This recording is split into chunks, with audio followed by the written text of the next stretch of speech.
BkWhatOCE CJX. Get free access starting June 11. Good evening, everybody! Welcome in to the AEL University Rainbow Six Siege League. It's me, Matsy, going here live with none other than the one, the only, OniPotence! Hello, everybody. I am so hyped to be here tonight for some beautiful Rainbow Six Siege. And of course, thank you for bringing me on here. It's so excited to be here casting with you, Mr. Matsy. Yeah, we're going to have a fun time with it. It's going to be great. But you know what else is great? Our sponsors. So, first and foremost, a big shout out to none other than AGON by AOC, the #1 gaming monitor brand in the world. AGON by AOC provide best-in-class monitor solutions for gaming and all other needs. But you know who else you can count on when you're feeling hungry? It's Indomie, the noodle partner. Made with high-quality flour and selected ingredients and spices, a plate of Indomie mee goreng will certainly brighten up your day. Try any one of the flavors available today from your local grocer or at indomie.com.au. We love them. We love them. I do love a good Indomie. I actually recently found out that they made mee goreng flavored chips as well. They are bomb. You really need to try them. They are so good. Oh yeah, we Delicious. love it. I've tried them. We do. I want them again now. They're inspiring things, Oni. But you know what else I find inspiring?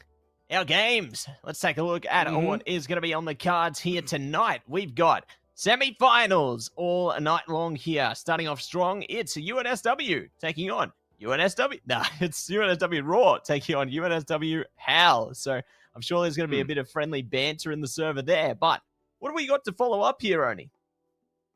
Yeah, so after the smoke clears from the UNSW debacle, we've got MQU Onyx versus UOM Angels.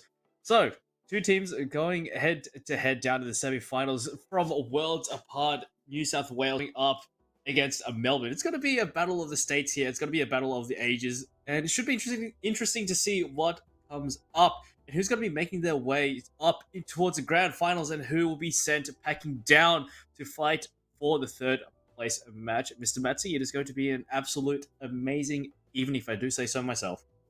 That's right. We're going up, and one of these teams is going down.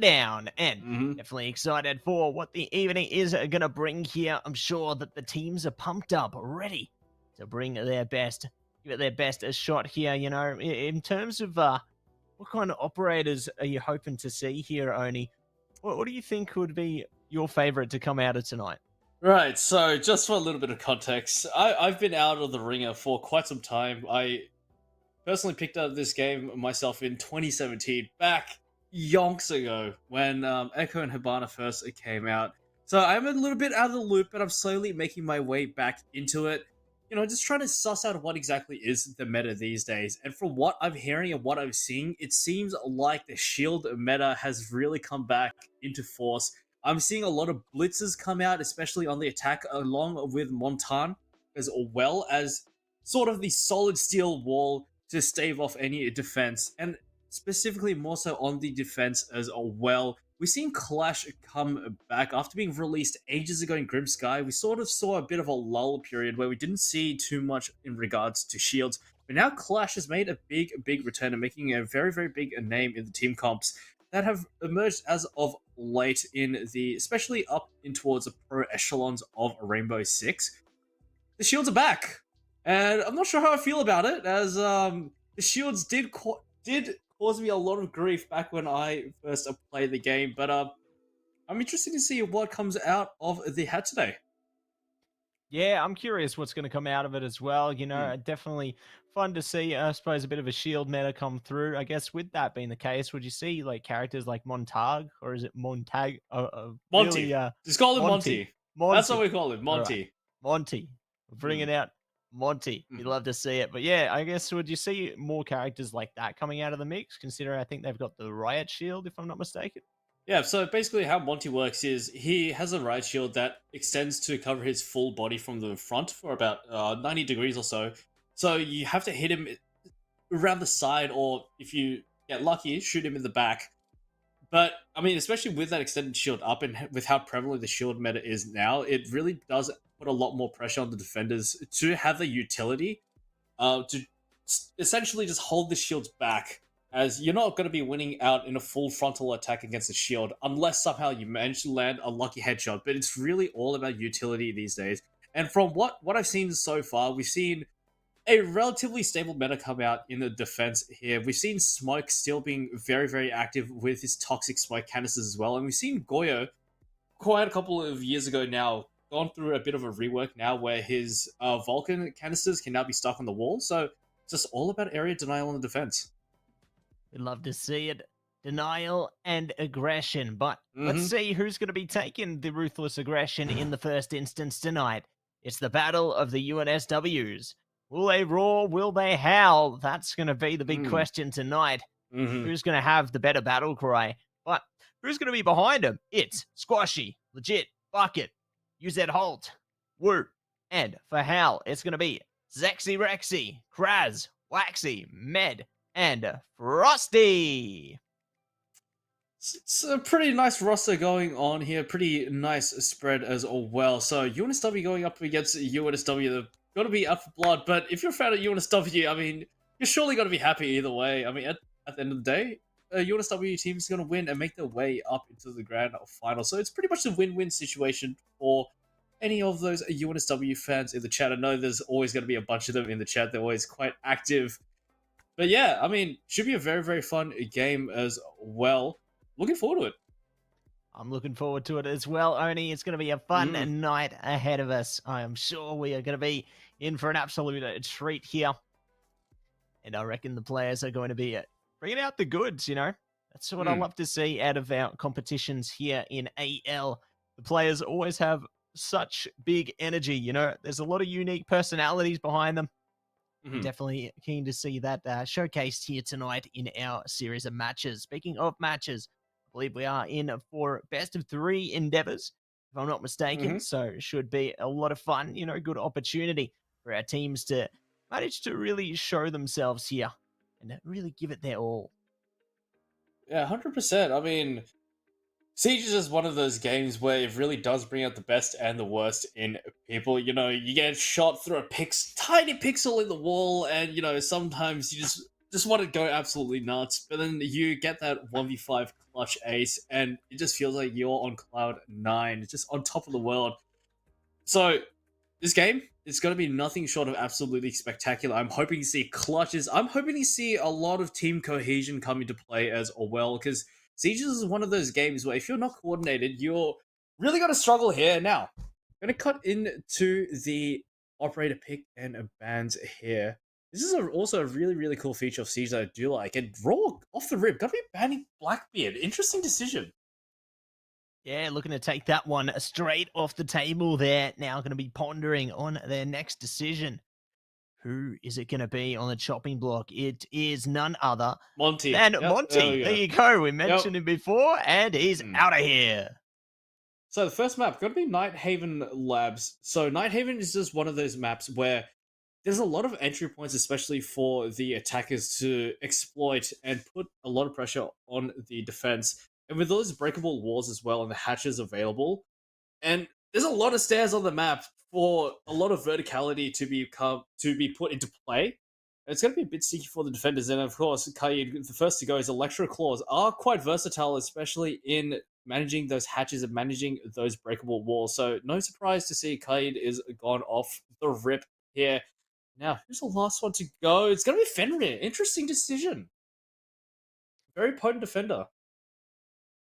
Yeah, all going to be on the chopping block there, and we're going to be getting into our first round. So curious to see the operators coming through there. Bandit, Tubarao, Azami, Wamai, Mute. That's always a prevalent one, isn't it? Yeah, I mean, Bandit, I mean, he's been around since the release of the game, but it's still so useful. There's little car batteries, and, you know, Bandit tricking is still definitely quite prevalent around in the scene. And Mira, of course, a very, very solid pick still, especially with that one-way mirror. It's going to be very, very useful in creating those sight lines, those one-way mirrors. A lot of good info. But now, just on the side of UNSW, how going to be starting out on the attack. They've got a decent amount in terms of hard breaching here and soft breaching. It's a really, really good mix. But 3 hard breaches, I mean, it makes a lot of sense. I mean, there's a lot of walls that are going to be reinforced and hatches to get through. So it's no surprise that Ace, Maverick, and Thermite have been brought in to create some big holes across the map and create and open up these sight lines to set up the executes. And of course, we've got Kraz on the soft breacher Buck. And the newest addition, Med, got to be on the Raurora. Raurora? It's something. It's something. It's something, all right. All right. Looks like we are going to see now attackers try and make that penetration, see if they can find the angles here. To have the drones coming out as well, just to get a bit more information, perhaps gather the proper angle there so then they can manage to track down the defenders and have a much more easier operation on to the sites there. But good to use their utilities as well in the claymores, so just making sure no one can push around them. But we'll see if they are going to find the angle here. Good spot, shots come through. Not going to be able to drop them down just yet though. Have to slow their roll here, but they are aware of each other's presence. Yeah, Squashy just trained in on the angle. That's a pretty critical shot miss. Just jumped the gun and Kraz is just too ready for Squashy. Got to be taking a bandit right out to bed. I mean, that is a very, very critical agent to lose. I mean, you get rid of those car batteries, you got really not much to put down in terms of the walls. I mean, you still got the Tubarão alive. Now, it's a little bit dicey here as time slowly ticks down, but still plenty of time. But, ooh, woo. Position revealed, got to be dropping the disc right on down. But slowly, UNSW Howl encroaching on the position here, getting ever so closer to the bomb sites. Still a minute 30 left on the clock. Just inching ever so closer. Closer and closer. Flash is coming over the top as well, just trying to creep up here. We'll see if they are going to be able to execute off that. Good to use the mirror as well. No one going to be peeking into it as yet, however, by that time is slowly but certainly trickling down. So good that they can communicate effectively here, make use of the utility with the cameras as well. But let's see what's going to go down now as Rexy does get dropped. That's a diffuser out of hand, and they have to fight to get it back. And we're actually down on the striker. Just under a minute left on the clock. UNSW House slowly but procedurally getting picked apart by UNSW Raw here. As Raw, they're still holding steady, still firmly holding down the sights as Wu gets a beautiful headshot straight onto Waxy, taken out. Good night, sir. Now down to a 2v4. And time is of the essence here for UNSW House as Frosty gets taken out now. All eyes are on Kraz's soft breach. We'll find one. Information gathered, but not much else in terms of luck. Azami, legit, going to be taken out. It's a legit kill. Now 20 seconds left. There's still 3 operators to get through, and Wu just too sharp on the angle. Going to be trained right on in. Kraz decapitated, felled like the rest of his teammates. And the first round goes straight over to UNSW Raw. That it does. They will roar proudly into that one. So the Howlers not going to be able to take it away in the first round there. But, you know, there's always a chance to bring it back. There's still plenty more rounds ahead of us. But at least out of that one, they can get a feel for each other. See how this pacing of the matchup might be playing out here. So very curious to see any kind of adaptations coming through from Howl heading into this second round. Whether they change their stride. But the same token, we could see an entirely different Raw as well. Yeah, we definitely could. I mean, they were definitely heavy lean towards the hard breaches, but it didn't really seem like they had much else in terms of other utility. Like, for example, the smokes. I've seen Glaz played quite often as well. So, I mean, they've really hedged all their bets into those hard breaches, and it didn't really pay off, but worry, it is a new round that we're heading into, and quick switch up of the operators here. Kraz now going to be opting for the Ram, I believe. Striker, Nomad, and Ace and Ash and Maverick still being brought along the way, so just reduced down to the one hard breach in the hands of Waxy and Raw. Bit of a change up here as well. Squash is still the Bandits, still got the two around, but Visual now is a Roma, as Scorpos and Mira still in play. So, oh, legit, just going on the lurk. Gonna be finding Med. That's the air jab taken out and denied. That's a very, very key flank rotation utility denied. So, legit, gotta be feeling pretty happy about that one. Yeah, going to be feeling good to kick things off for their team there, giving the man advantage. I like how they're creating holes in the fortifications there as well, just so they can pop a nade through, or perhaps potentially cut someone off. But let's see. They are going to be able to find now. Ooh, good spot. Ooh. Might be able to track something here if they play their timings right. This could be a good moment for them. Just ready, waiting, position revealed. Shots traded back and forth, but both players still alive and well. UNSW Hell already down one. Fighting for the back foot here. As Legit is still going for the lurk. As Wu is just trained on the angle, just trying to win out the duel. It's a bit of tank damage, but Kraz gonna capitalize, gonna swing right on out to take out Wu. So that's the scope as a god, but Ram still alive and well. Kraz taking a little bit of flak damage, but nothing really too much to be concerned about here. Is now down to 4v4. Still, oh, Legit again, just causing havoc and rampage. On the lurk, Zexy Rexy taking out. He's looking for more, but got a little bit too overzealous. Kraz just reaping heads, just ripping them off one by one. So again, it's evened up. 3-3. 3-3, down to 2. Kraz is not able to pull through. So, great hold from Raw, but they still have more to follow through with here. Good to burn down a bit of the fortifications as well. Try and see if they can spot anything through there. Not going to be able to catch them just yet, but they know very well where they are going to be positioned on either side. Somebody has to make a connection here, though. Somebody has to land this shot. This time is really starting to fall down.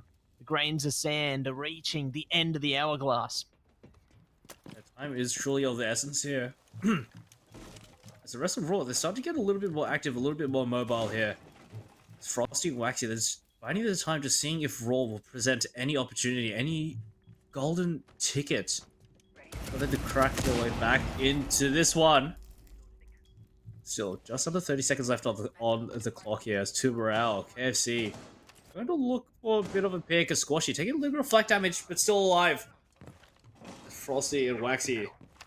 It seemed like there's much to be found here as the diffuser dropped, as Waxy taken out, and Frosty put in a very, very uncomfortable situation. That's the diffuser dropped, and it's a round thrust out of their hands yet again, straight into the hands of Raw.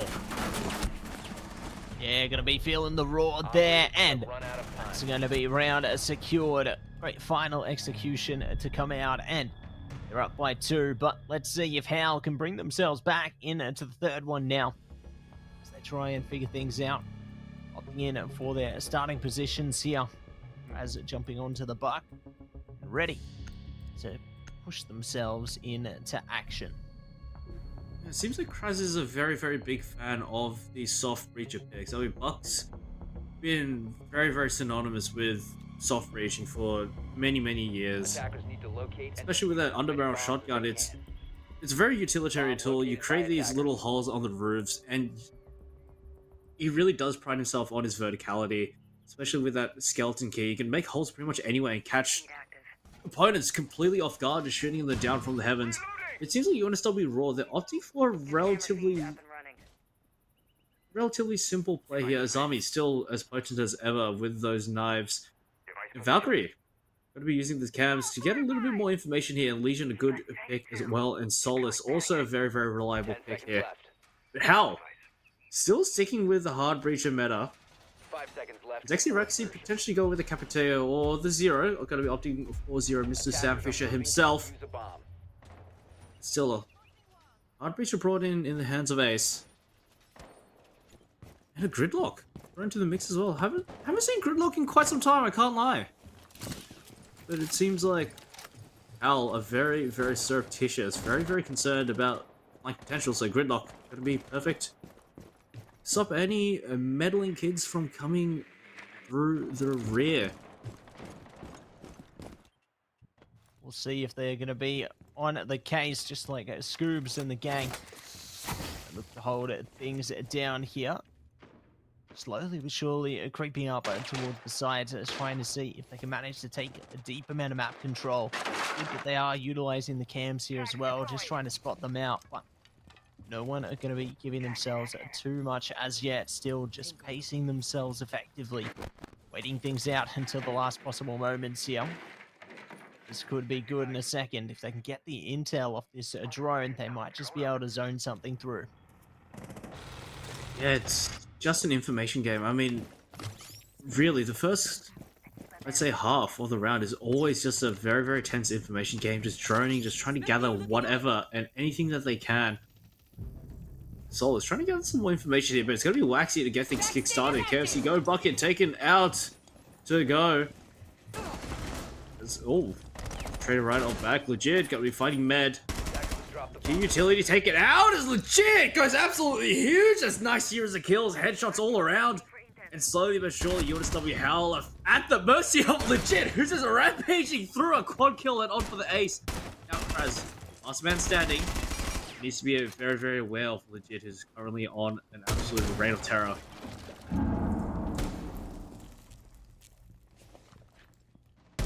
Tear is going to show some flair, but Kraz denies the 5-piece there, looking to see if they can carry the round on their shoulders as they boulder past more, doubling down at 50 seconds to go though. Could be caught. There's players very close by here to really ponder their options with the time dwindling. The angle could be good in a second though. They're watching through, get the shots, and they do fall back hastily. So they're going to have some good awareness and jump straight onto the diffuser. But it's a bait for now. Bait for now, but Kraz forced into a bit of an uncomfortable situation. Fighting a war on two fronts just comes down to a matter of timing. Soul spotted, but Bandit still in the rear as Kraz going to be pulling out a skeleton key and almost so close. As Yuzi holds on the Bandit, gonna be robbing the round away from him. A 1v4 attempts down to a 1v1. So close. But it's gonna be Raw to triumph once again. The hat trick secured as hell. Put back on the back foot, fighting from the rear once again. Yeah, going to be on the back foot there, and we'll see if they can manage to put their best foot forward in to the next sector now. As Hal look to take things up a notch and ready to bring up the heat here. Let's see if they can do it. Jumping in to the action phase now to try and get some intel with a little drone to see if they can manage to get some good angles there. You can see those fortifications really playing into fruition nice and quickly here. Curious to see where the mirror gets set up as well. I think I can see it's set up quite nicely on that wall there. So we'll see how Hal deals with it in this one. They've definitely had some great glimmers of hope. Like Kraz has really been popping off, but it's just unfortunate that they aren't able to deliver. You know, they really find their time to shine in these later moments in the round. 5 seconds left before insertion. And it seems like hell, they've gone back to try and test it before, as they've had, oh no, they've gone for 2 hard breaches this time, bringing a Thatcher along for the right as well, as he's like, hell, have caught on to the fact that the utility that Raw have been bringing, especially that Bandit, it's been causing a little bit of grief in terms of the hard breaching capability, so Thatcher going to pair very, very well. Still a relatively similar operator pick coming up from the UNSW Raw here. It's Hal. We're going to kickstart the information game once again. Oh! Ooh, big start there from Legit again. Takes down Kraz, and their teammates start to fall down with them. Swoo gets a slice of the pie there, but still going to be a few more pieces that they need to consider here. Trying to creep around these corners. Shots coming out left, right, and center right now. The attacker's a little more hesitant to push in. Just need to try and find a way to set something up here. They do manage to get an opening, closing the gap a little bit. Oh, there's something back for Hal. But, oh dear, Maverick, gotta be careful about where you're putting that. Still survives, still survives. Still alive and well. Seems like still a relatively, Legit trying to go for the peek from behind the mirror. I mean, it's set up in such a beautiful, beautiful spot. High traffic area. And essentially just area denial. Passive area denial as well. And active area denial. Just peeking around the mirror. Trying to get the jump. Well, we see him Legit. Mechanically very, very good player. Just getting a series of multi-kills. And oh, no, that smoke's not going to give them the cover that they need. And Legit got to be taking out Zexy Rexy without a second thought. As Hal, again, is looking so strained, looking so rough here. 2v4. I don't see a glimmer at the end of the tunnel, but there's something back there. Back there and ready to go. Let's see if Mad can pull on a show here. they are going to be holding things down. No one peeking into them as yet. Close, but not close enough. Praying through. There we go. Good angle from Holt there. And they will be able to shut the round down. Playing into favor. Yeah, I mean, it's nothing but the UNSW Raw show here. I mean, we've seen glimmers of hope for Hal off the back of a couple of beautiful individual performances here, but it's still Raw reigning supreme. And it doesn't seem like Hal have managed to really catch on to UNSW Raw's game plan just yet, as they're still really struggling to find the momentum, struggling to find Protect your bombs from anything, really. It just seems so disjointed. Pretty chaotic, as I must add as well. Still AutoO now, and Hal still continuously playing from the back here. That's so much as a solid glimmer of hope for them as of yet. Let's see if their hopes and dreams will come true here, Oni. The initial setup phase comes to fruition. Good to see that they can create some gaps for themselves in order to engage if needed. And let's see how things are going to get seeded into round 5 now. Hal needs to roar proudly. Attackers are moving out to locate And a we're bomb. on the move into the action phase. Let's see how it all goes down here. They prepare to try and get on in. They're coming up as well. We are ready to go, Oni. Let's see. Who's going to land the first blow? Yeah, Hal could really catch a break here. If they manage to find an opening pick, it'll definitely bode well for the chances in this round. They really do need as many chances as they can get. I mean, serious damage inflicted onto Legit. It's still alive and well. You don't take this man out, you're going to have a tough time. So, there's a bit of a silver lining here of Hal. Is Legit relatively low. Truly on life support. But yeah, Hal still stalling outside, just trying to find any opening, any insertion points. Make their way slowly towards the bomb sites and get that diffuser planted down lickety split. Lickety split and ready to take the hit here. Let's see if they are going to be able to do it. Ooh. Bomb located by Be attackers. getting close by. They do find the location at long last, but still just taking it nice and calmly here. The drone available as well to gather some intel here. No one going to be discovered as yet. So time ticking here, and things are really starting to heat up towards these later stages. Like, I'm quite worried for Hal that with the time getting lower, they might have to fight in a little more quickly than they'd like, in a little plight of desperation. Yeah, it's still a relative lull state here. Press found an insertion point straight towards the building is Rexy, not that far behind here. Now the verticality coming into play from 2 floors above. It's going to be Waxy to find Squashy. This is boding well. Or Hal, but okay, Legit, a dirty pig coming straight on in.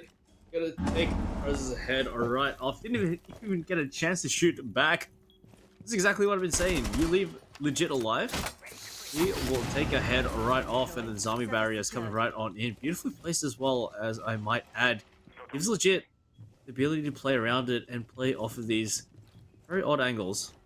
UNSW Hal might be brought to the knees once again. Just under 30 seconds left. Slowly and surely making headway in towards the bomb sites. Yeah, managing to gain some ground here, and just to see if they hit the ground running. Holt does put a hold to Frosty there. Frosty, Rexy finds Woo, so down to the 2v3 here. Time ticking down. They've got the plant on. It's time for a retake here. Raw pressure's on, a man down, and they do bring the even. Double kill for Holt there. Curious to see if they can find one back. Legit now chiming in. It's all up to Rexy here. Are they going to be able to catch them? They spotted one around the corner. Shots come through. It pulls off, but they still have Legit to worry about. 22 seconds to go right now. They don't know where the enemy's going to be coming from just yet, but they're starting to get a bit of awareness. Sounds coming in to their corner here. Fuse are going to be activated as Rexy needs to get a move on. They do get shut straight down. Legit takes it full legit and will be able to get the defusal Bomb and diffuser take failed it. by defenders. Defenders That's what I've been saying. You leave this guy alive, and he will absolutely ruin your day and ruin their day. He certainly did. Oh, it's just a beautiful series of kills. This guy is absolutely unkillable, invincible even. And how they're just suffering well and truly. I mean, they really don't have much variation in terms of the utility spread. Not really much going for them in terms of locking down these flanks, but now a line being brought in as well. Gonna be pretty interesting playing the line here. It's gonna give them a little bit attackers need to of more locate and time defuse as many bombs to as take they some can. more space. So it should be interesting to see what comes out of this one. I mean, Ash potentially Attackers could have be located swapped a bomb. out instead of the line here. But Hal, still relatively static in their the operator picks. So, We love the operators, Oni. We do. we do. Oh yeah. But, Oni, it's getting to dire states at the moment for It is. Howell, isn't it? Like, I think Uh-huh. it's pretty close to the edge here. They need to activate sooner rather than later. I think the last round was the closest they probably got, and it could be quite demoralizing for them. I'm worried for them heading into this round. Yeah, I mean, it really could. I mean, there's really not that many chances left. If Raw, they hit the 7, they've taken out map 1 in quite a spectacular showing. But Hal, opting for a relatively solid pick of operators here. Gridlock once again coming back in. Capiteo going to be doing some work with the smoke bolts and the fire bolts to zone these areas and give them a bit of an opening to try and push their way through, to try and brute force away straight in towards the sites to at least confirm a diffuser plant here. But still, Raw, holding steady, and just waiting for Hal to stray into their domain. Ooh, Kraz! Getting a little bit antsy. We're trading some shots back and forth, but this is boding well. Kraz already relatively close towards sights. A lot of shots straight back and forth. That they are, but no one going down as yet here, so still ample time to pump yourselves up, but legit bumps Kraz down, so a decent start here. Now we're going to get the ball rolling. We'll see if anyone else is going to be rolling into the crosshairs as well as they hold those tight angles. The attackers ever hesitant at the moment. Don't want to peek too eagerly here. They could be shut straight out if they go too over aggressive, but they are still going to be holding down the fort, trying their best to keep things in line. Yeah, definitely. Now the Maverick, oh, a couple of sightlines opened up as well, and Ace going to be throwing down the Selvers. Blast the wall right on open and create these open sightlines. Slowly but surely, Hal, they're putting a chokehold on Raw, but Raw, they're definitely not want to shy away from a fight. And if they're corralled into a corner, they will stand their ground and fight. He has 50 seconds left on the clock. As Hal still really yet to make a move here. Just hiding outside the door. Oh, this is a deadly, deadly crossfire here. I mean, the beautiful thing about Siege, you get crossfires from up, down, left, right, and center, pretty much anywhere you can think of, any sort of angle on the 4-dimensional plane. You get hit from anywhere as hell. 3v5 now. And again, it's looking really grim. It's looking really dire here as it's still playing outside of the building. Yeah, they're just very hesitant, very scared to go inside, but I mean, time's not on their side. They have to make a move right here, right now, and there we go. Spotted and shot straight out of right. KFC go bucket there. The angles are favoring our defenders, and they are just mopping it up. Oh, legit. Getting a bit keen to Wow. take Okay. out some of their allies as well as their opponent there. That's just disrespectful.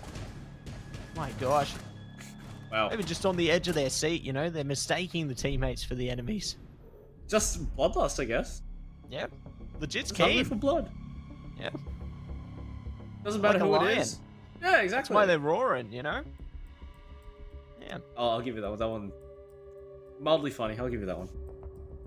I'll give you that one. I'm feeling nice today. But yeah, USW Raw, 6 in a row and only one more to win it in a clean 7-0. And it's interesting to see the switch up from the two teams' ethos in terms of how they decide to approach this one. I mean, how relatively reminiscent of what Raw had brought in previously. I mean, Mira and Bandit still very, very strong. Wamai coming in with the magnet discs, as I like to call them, and Azami still strong as ever. But on the side of Hell, they really do like to play this information game here. We've got the hard breacher in the hands of Maverick. We've got a couple soft breaches here, but now we've got the Iana and Deimos coming in. So really, what Hell, in my opinion, really lacked was that intel gathering capabilities. I mean, they ran with 3 hard breaches, a couple points in the map. For sure, you have those open sight lines, but outside of that, if they don't present anything, what information do you have to play off of? And Deimos and Iana really do kind of give that more so active intel gathering capabilities. And Raw, poised to take this out of a clean 7-0, but Hal could be the comeback story that we've been waiting for. It all comes down to this singular round. It could all come down to this one here, and we'll see if they are going to be able to find their chance to get their foot in the door here, Hal, or whether Raw will blast them away. As it all comes down to play now, Raw closely but certainly approaching towards sight here, ready to ignite their will to take this one step further and find the map.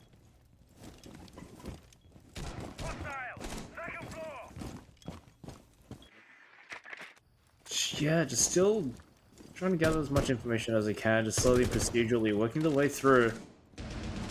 A couple shots straight back and forth. Bomb. I discovered this legit really wants to take these fights, taking pot shots straight on through, putting Hal in quite the uncomfortable situation. Still holding steady. Not a single point of damage inflicted as... Oh no, Usol's taking a bit of damage. Still no one dead just yet, so it's gonna get ugly real soon. Yeah, could get a bit scary sooner rather than later here. Drone going to be making its way through. Ooh, going to get some intel out of that. That's going to be good for them. And we'll see what else they are going to be able to bring out of this one now as we pump things up a notch. Let's see if they can take it one step further here. But there's still more to play for. We bypassed the minute mark. Bypass the minute mark indeed, and Raw looking a little bit worse for wear. As Hell, the holding steady might be the first round that they managed to post up here. But still, units W Raw still ready and waiting to go. Oh, what happened there? Hello, what's going on here? It's all going down. How they've brought themselves back just like that. They just rip them apart. Blink and you'll miss it type beat on that one, Oni. That is some major pacing to clean up around. So, just when you think they might be one step closer to going down and out, Hal, bring it back. Bring it around town is going to be UNSW. Hal still in it to win it. As the new operator picks are coming in thick and fast, and a Fuse. Okay, interesting. Haven't seen Fuse in quite a while, I must say. It's a pretty interesting spread of operator picks here. Of course, Ace gonna be picked up as a hard breacher. But Hal still staying relatively the same. But looks like Kraz really wants to get active here. I mean, we saw Visual played previously as well by Raw to very good effect by Legit, I believe, if a memory serves me correctly. So, hitting the flanks, I mean, Nighthaven is such an open map. There's a lot of different avenues, there's a lot of different entranceways, stairways everywhere. I mean, hatches everywhere, so it really does bode well if you have a roamer that knows exactly what they're doing and when to strike from the rear. So Kraz could potentially give that opportunity over to Hal, get the best of Raw in the information game. see if they are going to be able to make it here. Get a setup in to the opening sector here. They'll be using those drones just to try and see if they can zone something through. Or the raw side here. The breach through with the shotty there. So, be able to find multiple points of entry here, but Hal remain composed. Not looking to overexpose themselves to potential danger. Just going to be standing in their quadrants and looking to wait things through. Yeah, just essentially just chilling around, just playing around the sides. Just waiting. That's a fuse. Oh! Hockey Puck's a cluster charge going in. It's a beautiful zoning tool. Still, you want to stop your raw? Just chilling on the outside. It's gonna be legit to find. Oh, legit use holds. Getting kills of their own, picking them up. It's gonna be visual, discovered, pinged. Oh, Kraz gotta run for the hills. There's Hal. Junches 3 members, 3v5. Scratch that. Now 3v4. Waxy. 1-1 back for Hal. As he's trying tooth and nail to keep them alive in this one. Kraz. Trying to find something, anything.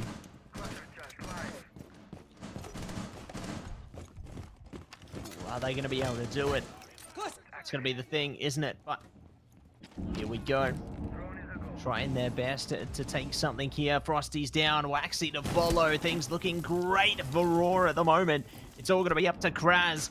Highlight player for Hal. And ball's in their corner right now. The ball's in their court. 1 versus 4 situation. Diffuser goes down. So massive pressure for Kraz right now. Trying to see if they can zone him out. But it's not going to happen. Round and map. Going to be taken. Taken by UNSW Raw. They did absolutely beautifully. I mean, 7-1 is an absolutely devious scoreline here. And of course, Ninehaven. Wow. I mean, what a map, really. I mean, there's really not much else to say other than UNSW Raw really put on an amazing show and just completely put UNSW Hal through the ringer. It was just a beautiful performance, really. Couldn't agree with you there more, Oni. They just stayed consistent pretty much the whole way through. Like, we did see a little glimmer of hope for Hal towards that second half, but after that, you know, it was a one and done endeavor. Raw locked in, and they managed to take it all the way through. So really impressed with how they've started off this best of 3 series, and I'm kind of worried, you know, heading towards the second map, which I believe is going to be Bank. We could have a plethora of issues ahead of us, but you know, just because it went that way on the first map there on Nighthaven doesn't mean it might go the same on Bank there. You know, this could be a really favorable map for the other side of things. But we'll have to find out as we set things up right after this break.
Six Siege get free access starting June 11.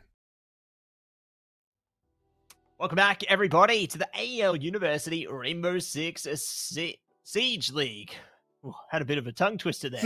No. Bit of a mouthful. Rainbow Six Siege, yeah. Yes, I'm just so excited for it, Oni. You know, it just gets around me. But speaking of getting around it, we are going to be getting into map number 2 very soon, everybody. UNSW Raw going to be triumphantly taking their first map there. So very excited to see if they can maintain course and maintain confidence heading towards map number 2. UNSW HAL, they got a lot to step up to there. We saw a glimmer of hope towards the end, but it can only go up from here for them, right? Well, I mean, just by looking at the stats, I mean, 7-1, I mean, on the bright side, they didn't get 7-0'd, so, but that's really all that we can say here. Night Haven Labs was actually the pick of UNSW HAL, and they just looked completely lost on that map.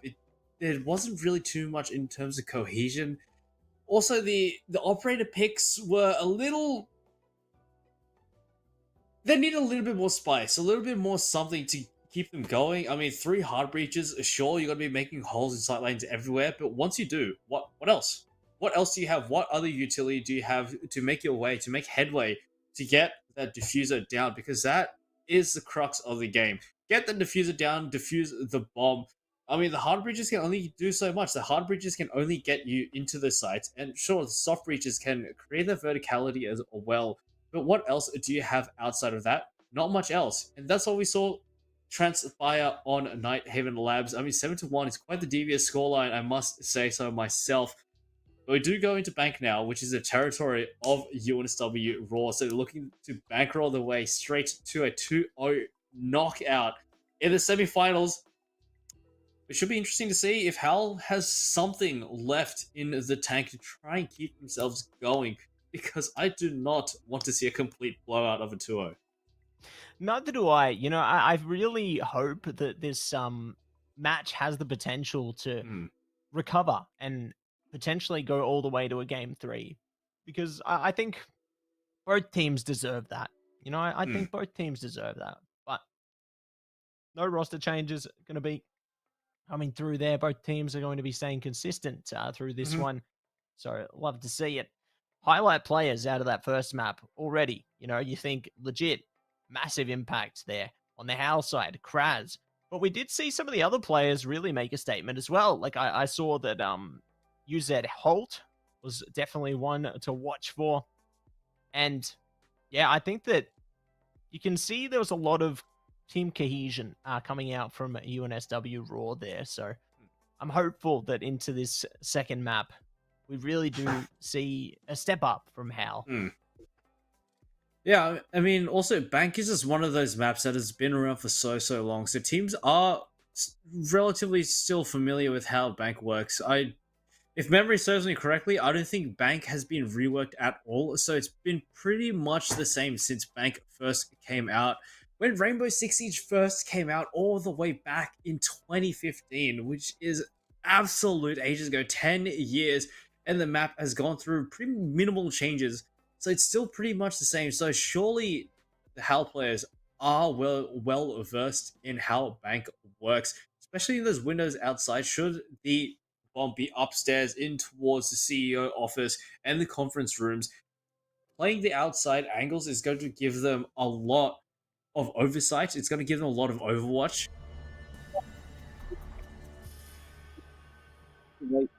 In towards the right.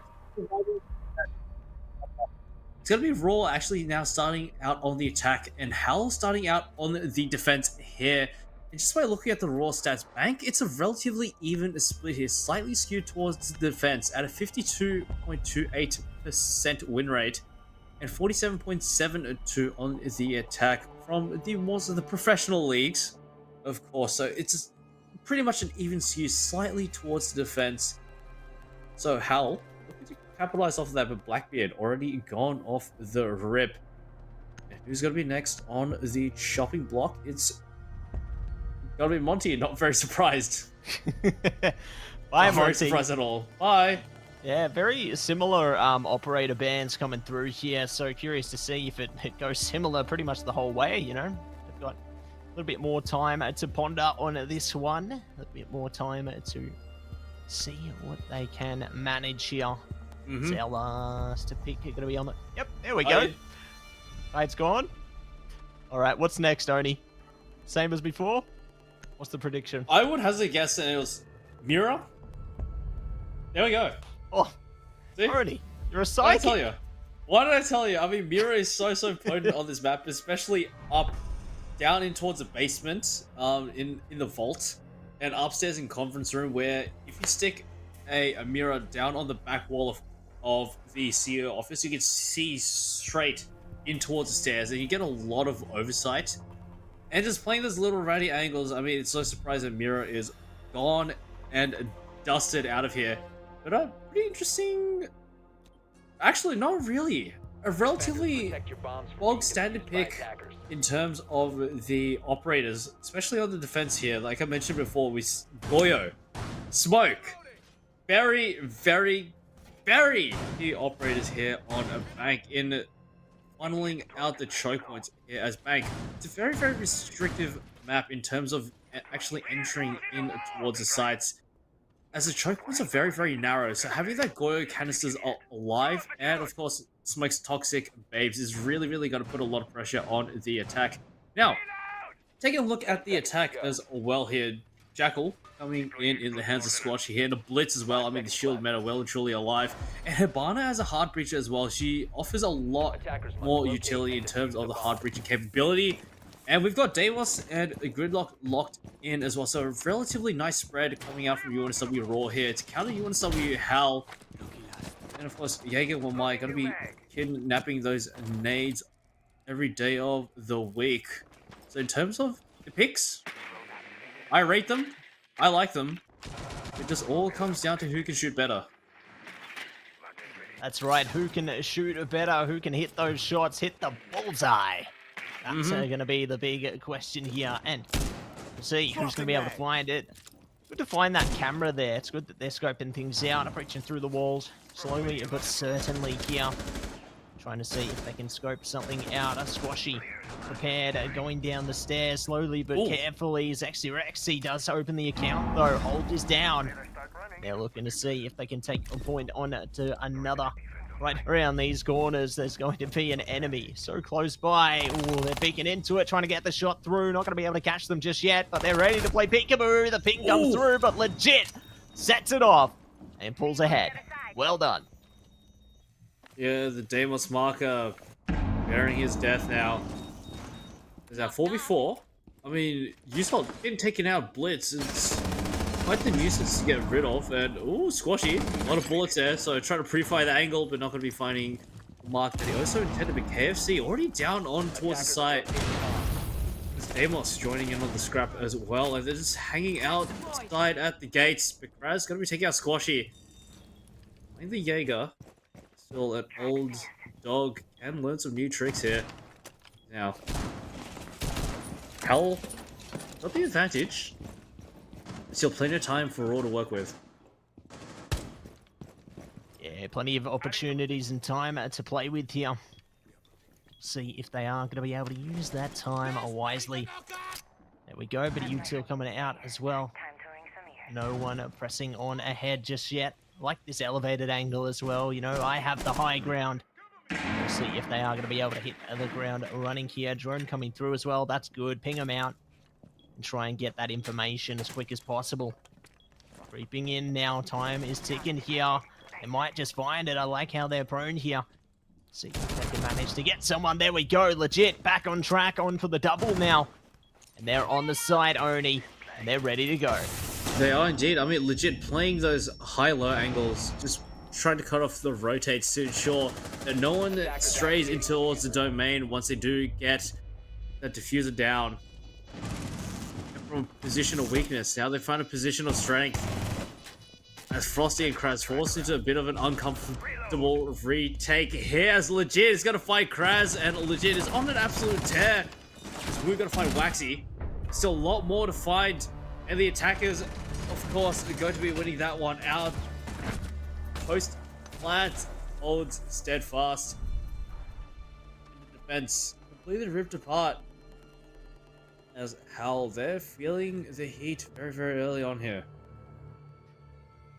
Feeling the heat and ready to bring the action here, my man. We'll see what they are going to be able to do heading in to the second round. A really decent starter for Raw. I really liked how they clawed that round back in the end there. It was really impressive to see that teamwork making the dream work to defy the odds and take the man advantage. But we're in the prep stage for the next one now. Hal, just when you think that they are going to be able to take it, they fall one step back. But let's see how things go down now as we get in to the prep phase. Yeah, do indeed. Now the bomb site gonna be upstairs now in CEO office and the conference room, and Castle, of course, being a staple pick, gonna be putting up those barricades to stop any peeks from coming in through the windows on the outside. 10 seconds left before But insertion. for the most part, the pick's still relatively staying stable here on both sides as well. Still legit on the Deimos, an absolute demon in the information game and the aim game, so Deimos really got to be suiting his playstyle here. Because now we find ourselves in the action phase. We're waiting to see what will transpire. Yeah, let's see what's going to go down here, my friend. Who is going to be able to get on top of this one? As they like to rappel up the building, see if anyone's holding those angles through the window there. No one are going to be caught just yet. Breaking through the barbed wire as well. So the drone can zone out some intel here. They're taking it very slowly and carefully, going for some shots, but no one is peeking into it. I mean, they really are. I mean, especially when it's upstairs, it becomes a bit of a sticky situation here. Legit doesn't even need to see the ping coming in through the wall. Perfectly delivered. Going to be delivering a critical headshot. As legit has really been the name of the game for map 1 and now map 2 as well. Bringing to their knees as Posse. The zombie barrier is a very critical piece of utility denied. Slowly but surely, UNSW Raw are encroaching on their position. There's already a minute 40 left on the clock, but UNSW Raw, and he's so close to legit. What is that, man? You just can't be doing that. That is evil. That is despicable. At least give them a chance to shoot back at you, mate. Come on. No chances given there. More shots going to be coming around as well. Legit. Nicely done. Maneuvers it into the triple. Looking to pick up the pace once again as well. They are just getting on top of this one. Sexy Rexy. Good redemption on the Woo there. Still has 3 more they need to deal with though. Trying to peek around these corners. They have to keep thinking about where are these players going to be coming from. And where will they be able to bring themselves up. But the fuse is going to be picked up there. And they have a world of issues ahead of them. Yeah, just tussling will legit will not bode well. It's a beautiful headshot once again to come in. A quad kill and a quick peek to come in from legit to bring Hal down on the ground. As a swift 2-0 will ensue now, and it seems like Hal are really struggling here on the defense, and this can't keep Raw back whatsoever because I mean, really, legit and Deimos go together like bread and butter, it seems. He's just running amok, just taking heads as he pleases. Bombs from being defused by attackers. Yeah, really going to be keeping their head in the game here.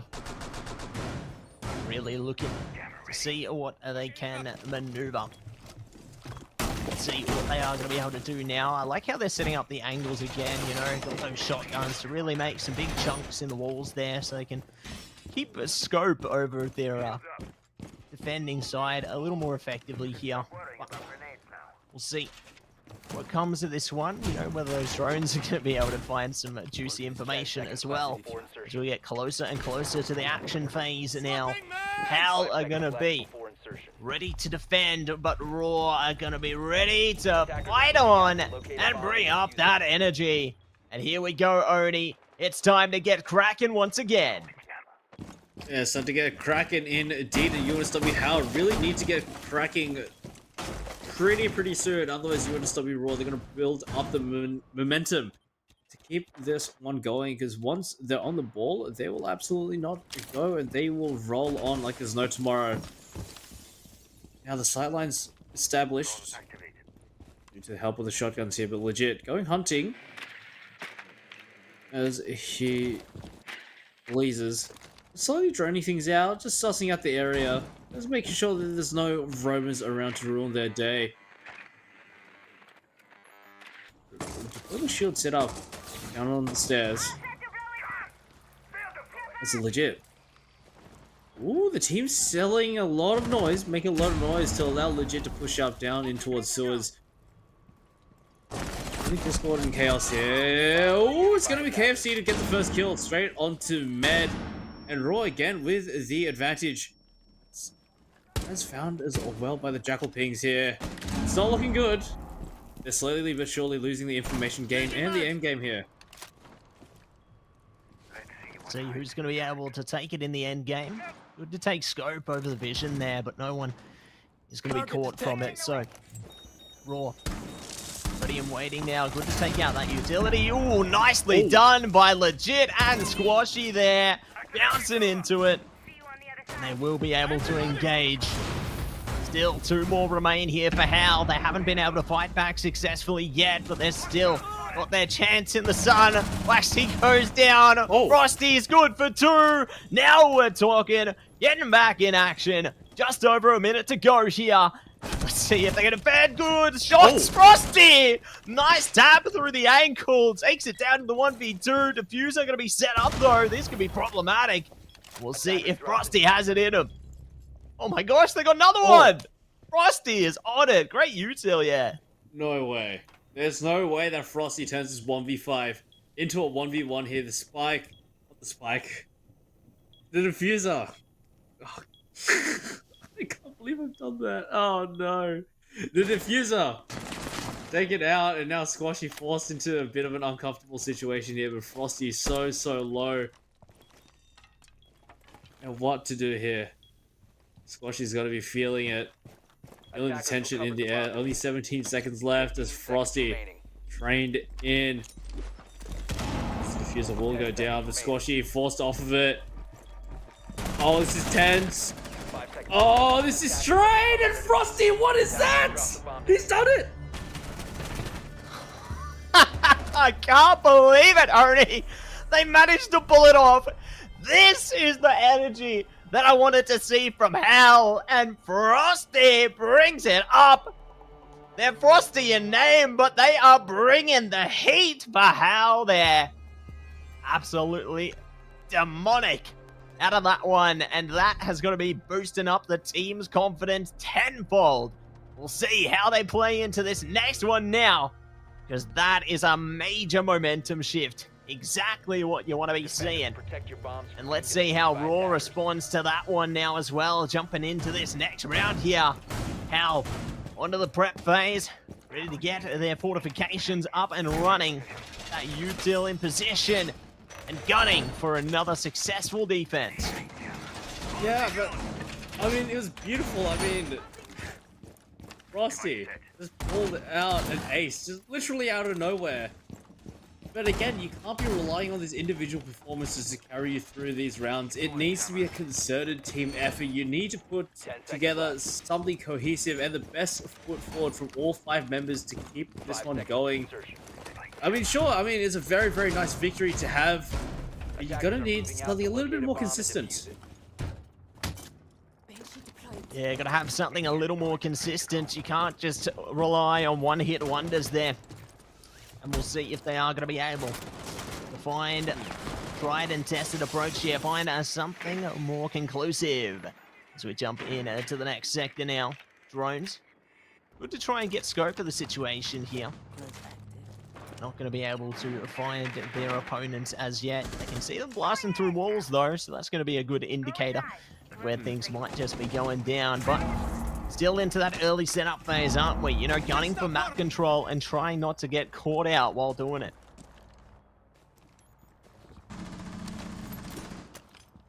Just slowly but surely gathering as much intel as they can. Legit. Oh my goodness, this guy's terrifying. I mean, you hear that revolver start popping off, you gotta be shaking in your boots. The Squashy has found Med already. So Hal, once again, playing from the back foot, just hanging on the outside. Gotta be really careful of those windows. You gotta be careful of where you stray, because one wrong move, one lapse of judgment, you might as well be dead to rights. This is legit. It's pushing up very, very aggressively, and Hal really gotta be feeling pressure now. Oh! Oh! Oh, might have jinxed it. Ooh, I reckon you might have, Oni. For better or worse, it looks like Al now gonna be on the front foot, taking it down to the 2v4 situation here. KFC, Go, Bucket, and Woo need to step it up. They've got just over a minute to get on a track here. We'll see. They are gonna be able to track ahead and find their footing now. They try and creep around the side. Good to lean into those angles there. But, oh, are going to get caught through the small gap. That's going to be a bit of a problem. Woo does fall back. They need their teammate desperately, or they're going to be caught as well by the util. That is so unfortunate. They know exactly where KFC Go Bucket's coming from. But, I mean, Woo, in the meantime, has managed to find one. So it's going okay. Yeah, it's down to a 2v3 now. Oh, okay, again. I just gotta stop talking, don't I? I just keep jinxing it. KFC has found Frosty now, and now down to a 2v2. Hal had the advantage firmly in their hands, but they've let it slip now, and just under 30 seconds left on the clock. As Waxy's been spotted out and down, dead to rights as Waxy. Last man standing, the last bastion of defense here for UNSW. Hal stave off a 3-1. Just trying his best to stay alive and well, but gotta get taken out, pinched from two different angles. Gotta be Waxy taken out. And 3-1 is gonna be the scoreline. Wow, oh wow, Oni. 3-1. Gonna be the scoreline. Raw. Bring it back there. Incredible stuff coming through from them. I'm just so impressed with how they're able to navigate these disadvantageous situations, right? You know, they were down to a 2v4 there, and then they managed to bring it all the way back. So really impressive stuff. And we'll see if they are going to be able to bring it back into this next one as well. That's going to really hurt Hal. They had the advantage there, but they lost it. So the pressure is going to be on them to try and bring the vibes back up here into round 5 now. You got to do what you can to stay alive and keep this one close. I mean, it seems like Hal are getting really, really antsy that once you lose that information, I mean, this game, half of this game is gathering information on your opponents. And there's so many ways that you can go about that. It seems like Hal, once they start to lose the information game, they start going quite aggressive, just wandering around, just trying to find anything that they can. It's spelling the doom, really, just walking straight in towards UNSW Raw, who knows exactly what Hal are doing, and this is staying put. Now, bomb sites. Down towards archives and the offices. So, multiple entry points that Hal do need to be aware of, so just reinforcing around the perimeter.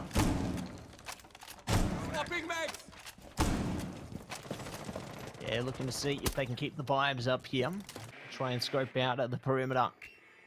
To find the utility as well with the drone there. The more knowledge they have, the better chances they are going to get. There we go, spotting an enemy as well. Good ping there. That gives their teammates exactly the information they need to try and engage on to the side a little better here. See if they can find them all over again. Yep, they can. Good pings again. Sorry, their teammates have all the info they need. Good start, however, from Hal. They find Holt.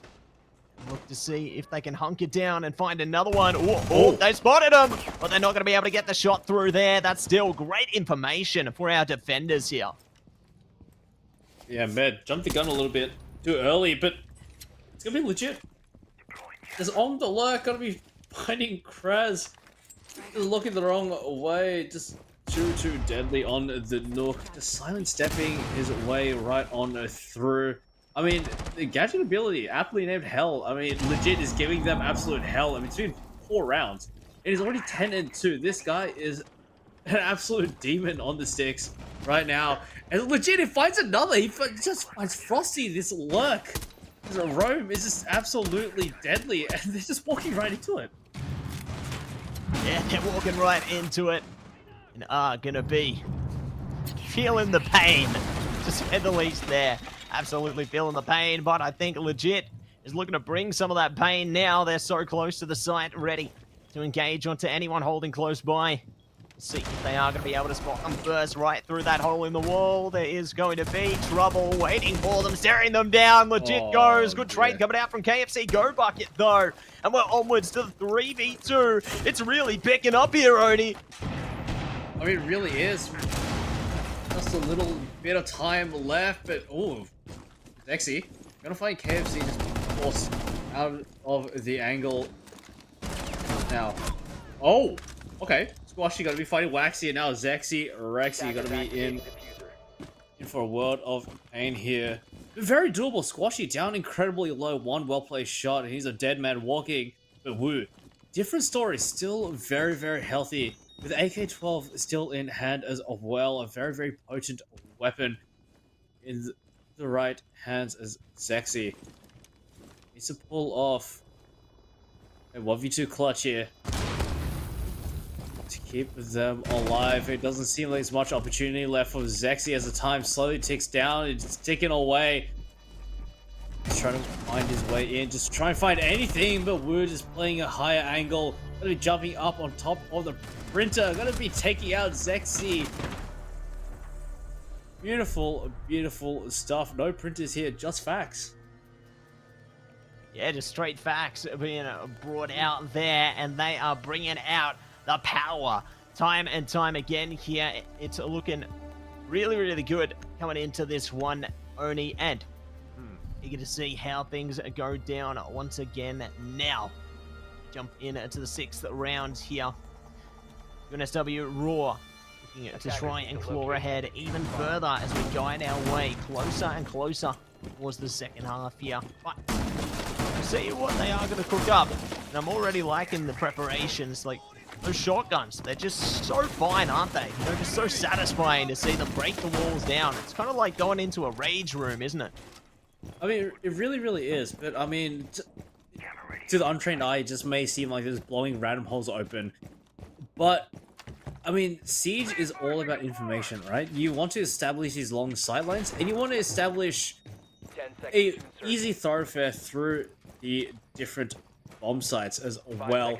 So having these shotguns are really, really handy, and I mean, more so back in the day, you really didn't see shotguns come out too much, but now it seems like shotgun meta is well and truly alive, as it's so useful in creating those little holes to jump through, little holes to throw utility through, and especially those little gaps at the bottom of the walls to blast people's feet off. It's completely unawares. It's gonna bode well, but I need a lot more than just shotguns to win this one out. You want to stop your Hal? Let's see if they are going to be able to do it. They look to rappel up the building now. Raw preparing for battle here. To just keep that diffuser down for now as well. See what they can navigate out of this one. Fortification coming up there. Also, Hal not taking any chances, not allowing any open pathways here. Just really want to ensure the highest amount of safety they possibly can. And fair enough, if Raw even gets a slight inkling of how they can approach it and find that vulnerability, then you see what's happened before. The domino effect just rolls in. Oh, relatively quiet game.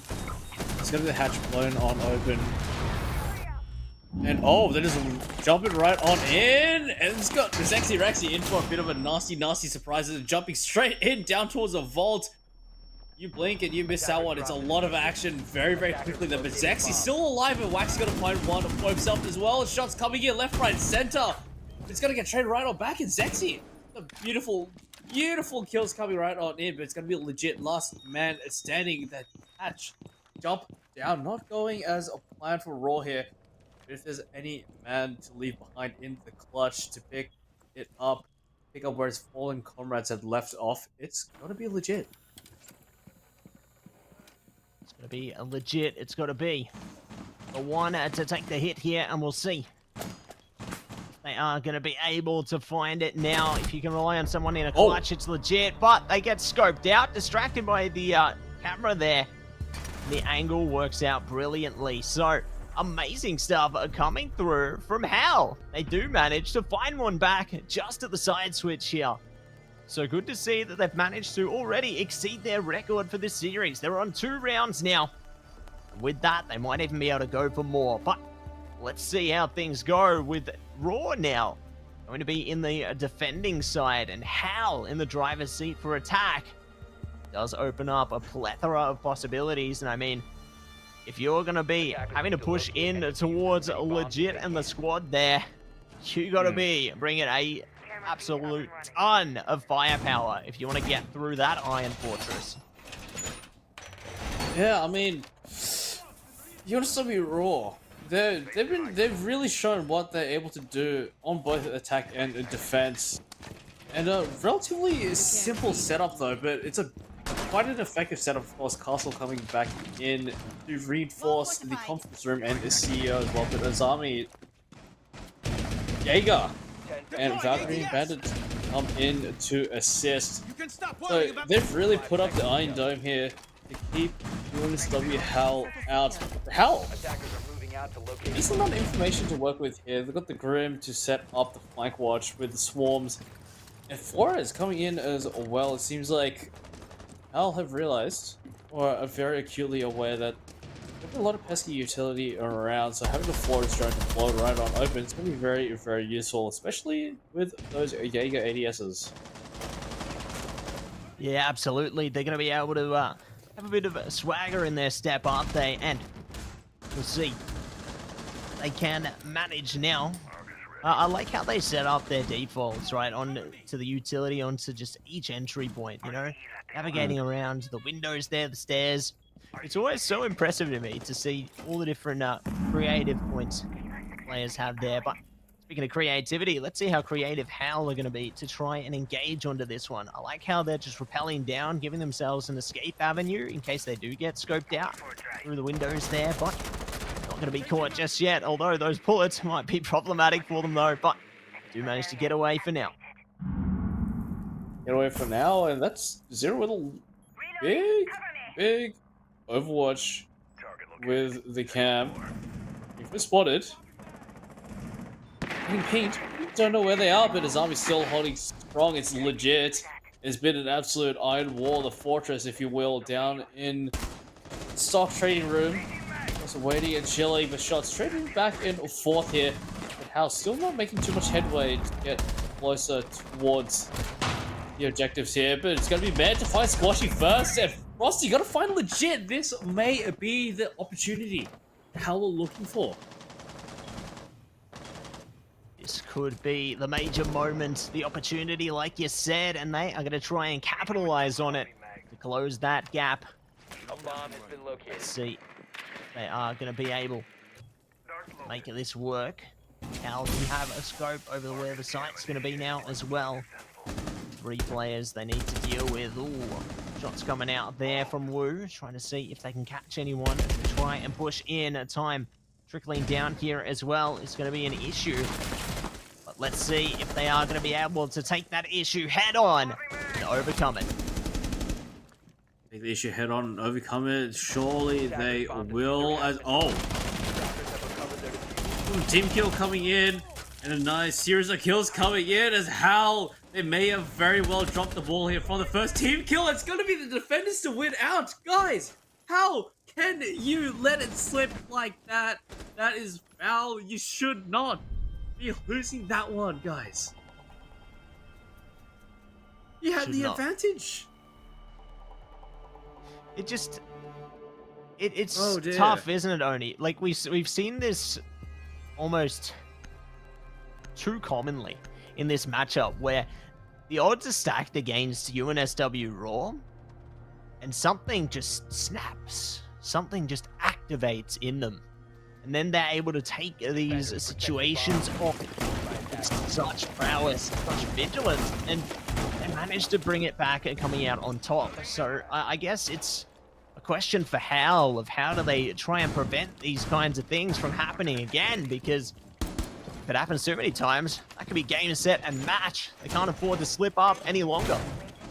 I mean, it's just these unforced errors that should not be happening, especially not at a team level like this. I mean, team kill, I mean, sure it can happen, but then just to get folded in like that, to lose 3 players in quick succession, just like that, it's going to put a lot of question marks in your mind as to how well Hal can fare for the rest of this game, really, because Raw, they're only 2 more rounds away from taking this one in a decisive 2-0. So Hal, gotta really roll the sleeves up and get things into 6th gear. Just stay alive here. Attackers recovered the bomb diffuser. Yeah, gonna be able to amp things up. Make sure they go all the way to 6th and maybe even 7th. And look to go, pace their way through. Trying to spot them out there. Kraz did have a good angle, but no one playing into it as yet. Still just going to hold steady, maintain a preparatory positions here. You can feel that tension, especially in those moments of silence when anything could change within the blink of an eye. Yeah, you really can. The UNSW Raw, they've really amped up their side holding capabilities here, bringing the bullets here along for the ride. And just leaving Legit to do as he pleases on the roam. He's an absolute force to be reckoned with right now, so Hal really got to be afraid here and really cautious about how they conduct themselves into this round. Sense being brought in as well. It's going to be the smoke wall. Potentially set up and execute and has a Kraz. But that does mean that they need to make a quick step closer towards the bomb sites here. Make any headway to even think of setting up and execute. Let's see if they can do it. Let's see. They are going to be able to establish now. They find the shot and Wu delivers. Kraz is down. And they are going to get a heal as well. So great from Doc there to keep their teammate as healthy as possible. And we'll see if they are going to be able to push in for more fights. But this is a really good start from Raw. Yeah, I mean, it really is. Kraz taking out. That's going to be the smoke walls gone. Sense going to hit the deck. So that's a lot of execute power gone as well. But Waxy got to take it right off back. We would take it out, but legit with a quick beat. Got to be taking out Frosty with no mercy whatsoever. As Hal. It's getting risky. It's getting dirty now. It's 33 seconds left on the clock. It's still not much headway made in towards the site here. This is still held outside of the gates as Raw's defense is still holding strong and they're just hustling. Hustle they will. But light. Legit. There's no light at the end of the tunnel here, it seems. It's down to a 2v2 here. 10 seconds remaining. Hold. Oh. Okay. Dexy Rexy. Now we're talking. Dexy Rexy is the name of this game. Right now, I mean, saving Hal, letting it slip now, 5-3, a 2-round differential, and Raw still have the gumption to take one out. But Hal not going to go down without a fight. No, not going to go down without a fight. Not going to go gently into the good night. We'll see if they are going to be able to find a further way in here. As they played quite triumphantly into that last one. Have really been able to make the impacts they were searching for. But you know how the trend has been going. They might find one, but UNSW Raw could find one straight back, which would not be the course of action that Hal wants in the slightest here. So, we'll see how they can prepare themselves as they do look to set things in place right now. Raw getting the util down, fortifying the walls as well. It's just all coming into place here. Hal, you can feel them getting pumped up already for war. Ready for war they are indeed, as Hal still need to keep this momentum going to stay alive in the semifinals here. As Raw, they've gone for pretty much the same comp here. I mean, if it ain't broke, why change it? Don't fix it. It's really paying off absolute dividends for them right now. That's legit. Oh, dangerous. Could have had a head. Take it. Oh, dear. Careful. Gotta be very careful when you're putting that head of yours. Because legit, he sees a pixel, he will absolutely seize the opportunity to decapitate you. It's still Hal. Steady. And waiting. I see you lurking. Ooh, steady and waiting and ready to see how they can manage to push their way through this one. So they are going to be holding a steady for the moment. Trying their best to shred their way through. Shots also coming through the different terrain as well. I got something. But no one is going to be caught yet. Good to play off the intel there as well. Great to use Doc's abilities to get some track of where the enemies might be coming from. Some very crucial hatches blown on open as hell. Kind of pushing you right on in, but legit. You're gonna be fighting Christ. It's been an absolute nuisance. And the Hibana pellets denied as well. That's some extra utility gone. That's another hatch not blown open. Not ready for them to take. There's got to be a logic bomb to be procced again. Zexy, Rexy, and Frosty. Last one's alive. 2v4 needed. Attackers have located a bomb. As legit has just been a very, very big thorn in their side. And still so scared of him. And this lurk has been deadly. This roam has been absolutely potent. But they just can't seemingly get rid of it. He's 16-6. They're popping off, aren't they?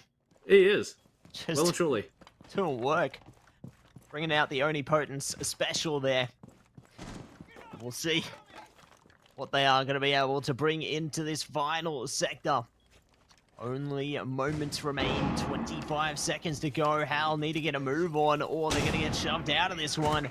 20 seconds, they spotted the gun barrel. Shots come through, they are going to be able to shut them down. Yes, they will. Squashy squashes them. And it's all down to Zexy Rexy, one player with a dream. Ready to see if they can make that dream come true. Try and see if they can find the right angle here. But the time's not in their favor. The kill certainly is though, but it's not enough. So Raw will take another round in their favor. Good little final kill there just to come into it. And we're onwards to round 10. My gosh. What a round we had there, and that is putting Raw on match point. Match point for Raw. Just one more round, 5 more kills to solidify their spot in the grand finals here of the AEL University Open Series for Rainbow Six Siege. As UNSW Hal, they really seemingly are UNSW whimper right now as they are licking up their wounds, but still, every single round does bring a new opportunity, a new chance to try and claw it back. And Hal gonna be bringing the Florist back into the fray again, and the Ace as a hard breacher. Hibana didn't really seem to work out too well for them. It seems like UNSW Hal that it really does seem that their mid-round is really lacking, and they're just so confused about what to do, especially when they get picked off so early. Their mid-rounding and late-rounding seems to be quite lackluster, but UNSW Raw, on the other side of the token, you seem to have a very solid fundamental grip of how best to conduct themselves across the entire round. And Hal is just playing into the hand of it, pretty much. I mean, there's nothing more to say about it, other than Hal, they're getting schooled. Absolutely. They are getting schooled and ruled by Raw here. But we'll see if Hal might be able to formulate a bit of a comeback story to what could be the final rounds here. Try and creep their way in now to rappel up the building, just get themselves up for a bit more of a safe angle, but there's no safety here. Kraz gets annihilated by Legit. A great start there. They're already looking to see if they can tear things up one more time. Kraz, I mean, the heavy hitter that we saw from previous, now just down to 3 and 10. It's looking very, very lackluster as the player to really look out for not delivering here. But Zexy Rexy, 12 and 7, still holding on strong. It's looking a little bit rough for Hal here, as it seems like they're on the last legs, but not for much longer. Med gonna be finding legit the Thorn pulled out of their side. So there is a bit of an opportunity here, but as soon as I say that, every single time, as soon as I say something squashy, gonna be taking out a Med, and it does really seem like just gotta stop jinxing them, really. Attackers have located a bomb. Yeah, just gotta stop jinxing them, otherwise they're in trouble, aren't they? But we'll see what it's gonna be into these next minute and 15 seconds now. Zexy Rexy, Frosty, and Waxy there need to figure out a way into this one. And I'm hopeful they can find it sooner rather than later. I know how tight these things get, especially when you go down to the wire, down to the last possible moments. Make or break, speaking of, a squashy might have a make or break shot in a second here. I think they might have got a spot there, potentially. Shot coming out. No delivery, however. Ooh, that could be a good counteraction coming through. Targets detected. They're just taking it slow and steady, but I mean, for Hal, slow and steady has not won them the race as of yet, but still, they're making some good headway, just blasting on through the Selmas being thrown out. Trying to break down those reinforced walls and give them a bit more of a better angle, but Zexy going to be fighting Squashy on the outside. Down to a 3v3. Oh, okay. Alright, you salts. You gotta be careful when you're putting those nitros, man. Seconds remaining. Attackers recovered the Nice. diffuser. You dropped it. 10 seconds. Butterfingers. Yeah, their teammate said that was massive, so they must have loved that one. 5 seconds But remaining. it's going to be Attackers good activated. buys for Hal right now. 1v2 situation here. KFC Go Bucket needs to see if they can duck and weave through this one. Try and find a way in. Creeping around the angles, giving away their position there. They can hear those shots, and they are pinging it out accordingly. See if they can engage together. Shots coming out there. They aren't going to be able to connect, though. Trying their best to heave their way through. 20 seconds now. The shots are being pushed. KFC Go Bucket on their last legs, and they get shut out. So, Hal, bring it back. I'll bring it back with a beautiful 2v1 setup. Just playing on the angle on the outside. Just pesky shots. But still, it does not change the fact that UNSW Raw are still on match point here. But how? They have 2 more opportunities here. Should they win this one? 6-5? And then just one more final slog to potentially bring this to OT. But it's a very, very big ask here. So now the bomb. The bomb site's going to be upstairs in the executive lounge in the CEO office. Castle, of course, going to be coming back in. But how? Seems like they found a success here on the upper bomb sites here. So, gotta be wanting to replicate the same successes as they found last time. It's gotta be absolutely crucial how to win this one out. Absolutely, Oni. I have to replicate those successes. And I'm curious, Oni, how do you feel about how they're treating your office at the moment? Because you're the executive here, you're the CEO. So I'm the CEO, am I? About your I'm curious about how you okay. feel about the treatment of your office. Like, I've seen Well, get torn up. somebody's got to get a very, very strongly worded letter from me. Probably taking some legal action as well if I do feel so inclined. But somebody's definitely getting fired. We love to hear it. We'll see how much more damages are going to be coming through to the office in a second as well. As we look to creep our way in, trying their best to just create multiple openings, towards the bomb sites here. We'll see if they are going to find success on any of them, as it's already going to be a challenging time to hold this one through. But never say never. The time for reckoning will be nigh.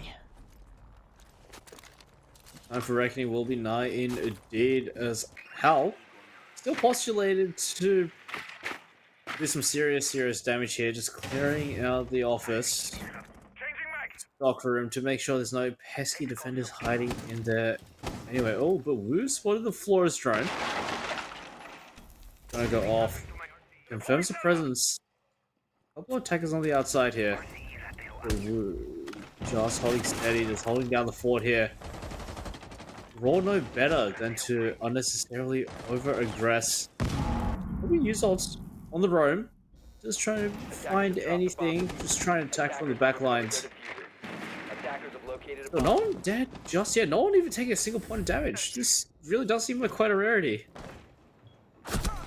Oh! Ooh, never mind. Way too soon, Oni. And they Again. will be able to... Yeah, you gotta stop that caster curse, mate. I just gotta stop. I'm gonna have to lock you up for a second, but they are gonna be locking another execution out. So how? Taking a calculated approach here, and they will be able to find an advantage, furthering it even more. They're singling them out piece by piece here, and it's just working out so perfect. Attackers recovered the bomb. I mean, it really, really is. Slowly but surely, Raw are being whittled down to just individual members here as legit and use holds. The last member standing, it's just legit and 1v5, but clutch ace needed. There's one, there's something back, but Kraz gonna be slicking it through the hole from the rear and taking him out. Good night, Doc. There's no more healing here. There's no more saving graces as Hal one step closer. As Raw still on 6 and Hal just behind, and this is make or break here. This is what will take Raw to a 2-0 victory, or what will take Hal to an OT to slog it out and go again and run it back. Let's see what they're going to be able to make of this one, or whether we do see OT, or whether Attackers it could need to all locate go and down defuse and as now. fast as they can. Big pressure coming through on this one, everybody, and we'll see if they have what it takes, if Hal can elevate themselves a step further. Ooh. Ooh, that's right, Oni. I'm on the edge of my seat with this one right now. It's Yeah. heating up. And I mean, Hal, they found the most successes when the bomb was upstairs in the exec lounge and the CEO office, but now downstairs, it was a really, really different state of affairs. I don't think that Hal have managed to win one, except for the one round off the back of Zexy Rex getting a nice array of kills, but it seems like they've had a lot of difficulty, especially with these lower bomb sites, to make some serious headway in. But I could very well be wrong here, as Kraz. I'd be opting for the blitz to charge headfirst into battle, just blinding there with a flash shield. Again, now we're off in a very, very crucial round here. That's right, we are off and gunning for it. We are going to be into the round ahead of us here. Let's see who's going to be able to gear on up and take that first execution. Find the first entry point into this one. As the time is here, the time is now, and it's legit opening the account, but they get shot straight back. So trading it out 1-for-1. This one's kicking off real quick. Yeah, pretty big spike in action. Seems like a bit of a spur-of-the-moment thing, a sporadic skirmish going on between these two players here. Zaxi and Legit both taken out. Both the heavy hitters on the team, on their respective teams currently. I'll just leave. Oh, hold. Oh, okay. Or twice. I don't want to overaggress unnecessarily, because you have no idea where they could be hiding. So, we're going to stop being raw. We'll stay put. The Hal, slowly but surely, putting this intelligence puzzle together. Find out exactly where the hell A bomb has been located. Hal are hiding. Where Raw hiding. Big game of hide and seek here. Who's the hider, who's the seeker, and we'll see who is going to be able to find this one right now as the time's trickling in this one. And they're bringing the boom as well. They're going to smash their way through.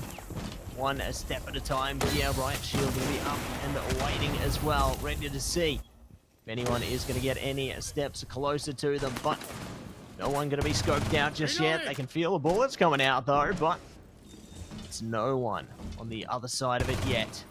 The time is ticking down. We only have 48 seconds here. Somebody has to make a move, and quick smart. This round is about to flip on its head. Yeah, action to come out very, very soon here as the time slowly ticks down. Time is truly of the essence here, but man, gonna be fighting Squash here, and this is exactly what Hal needed. Try and force OT here to force UNSW Raw into potential submission here, but the Toxic Babe's coming right on in KFC Go pocket.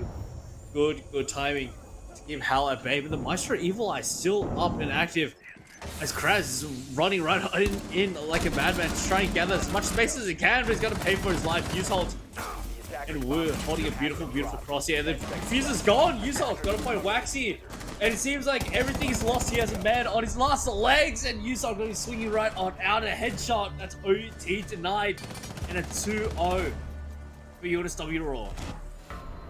Absolutely incredible stuff coming out from the UNSW squads out of that one, but Raw will be able to push ahead in the end. So we thought it might go to OT with a triumphant comeback from the side of Hal there. Was really impressed with how they managed to build themselves back up, and you know, it just really makes you think of their capability as a roster. But alas, consistency is key, and it will be Raw managing to peel it away there. So big stuff coming out from them, and a great match into the start of the night. Yeah, I mean, it was beautiful to watch. I mean, first map was a little bit lackluster. Let's be real here. 7-1 is a scoreline that people don't really want to see, but Bank, a bit more of a closer affair here. 7-5 could have very well gone to OT here, but it's going to be Raw to pip it out just at the end to find that little bit of extra oomph at the end. But it seems like we're going to be cutting to a break, and we got to have the next game up for you very, very shortly. So stay tuned. Don't go anywhere. We'll be right back.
Rainbow Six Siege X. Get free access starting June 11.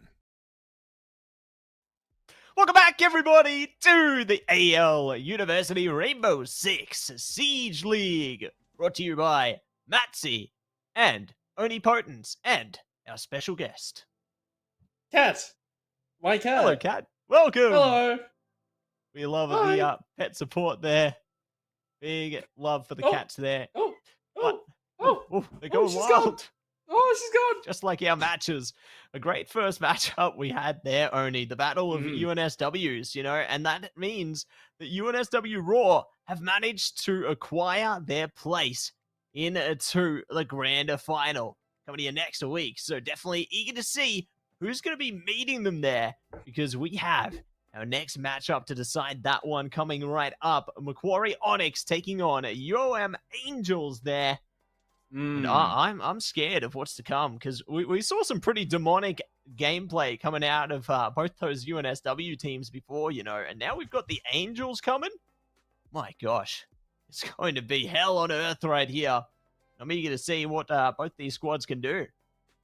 Yeah, I mean, likewise as well. I mean, MQ Onyx and UOM Angels, I mean, they're both from universities with a lot of prestige and a lot under their belt here. I mean, we've seen them do quite well to reach their spot, their semi-final berths here, but only one will remain. Is it going to be MQ Onyx or is it going to be UOM Angels? Only time will tell once the dust settles.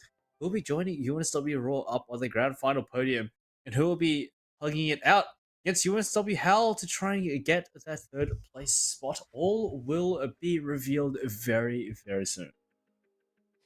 Absolutely.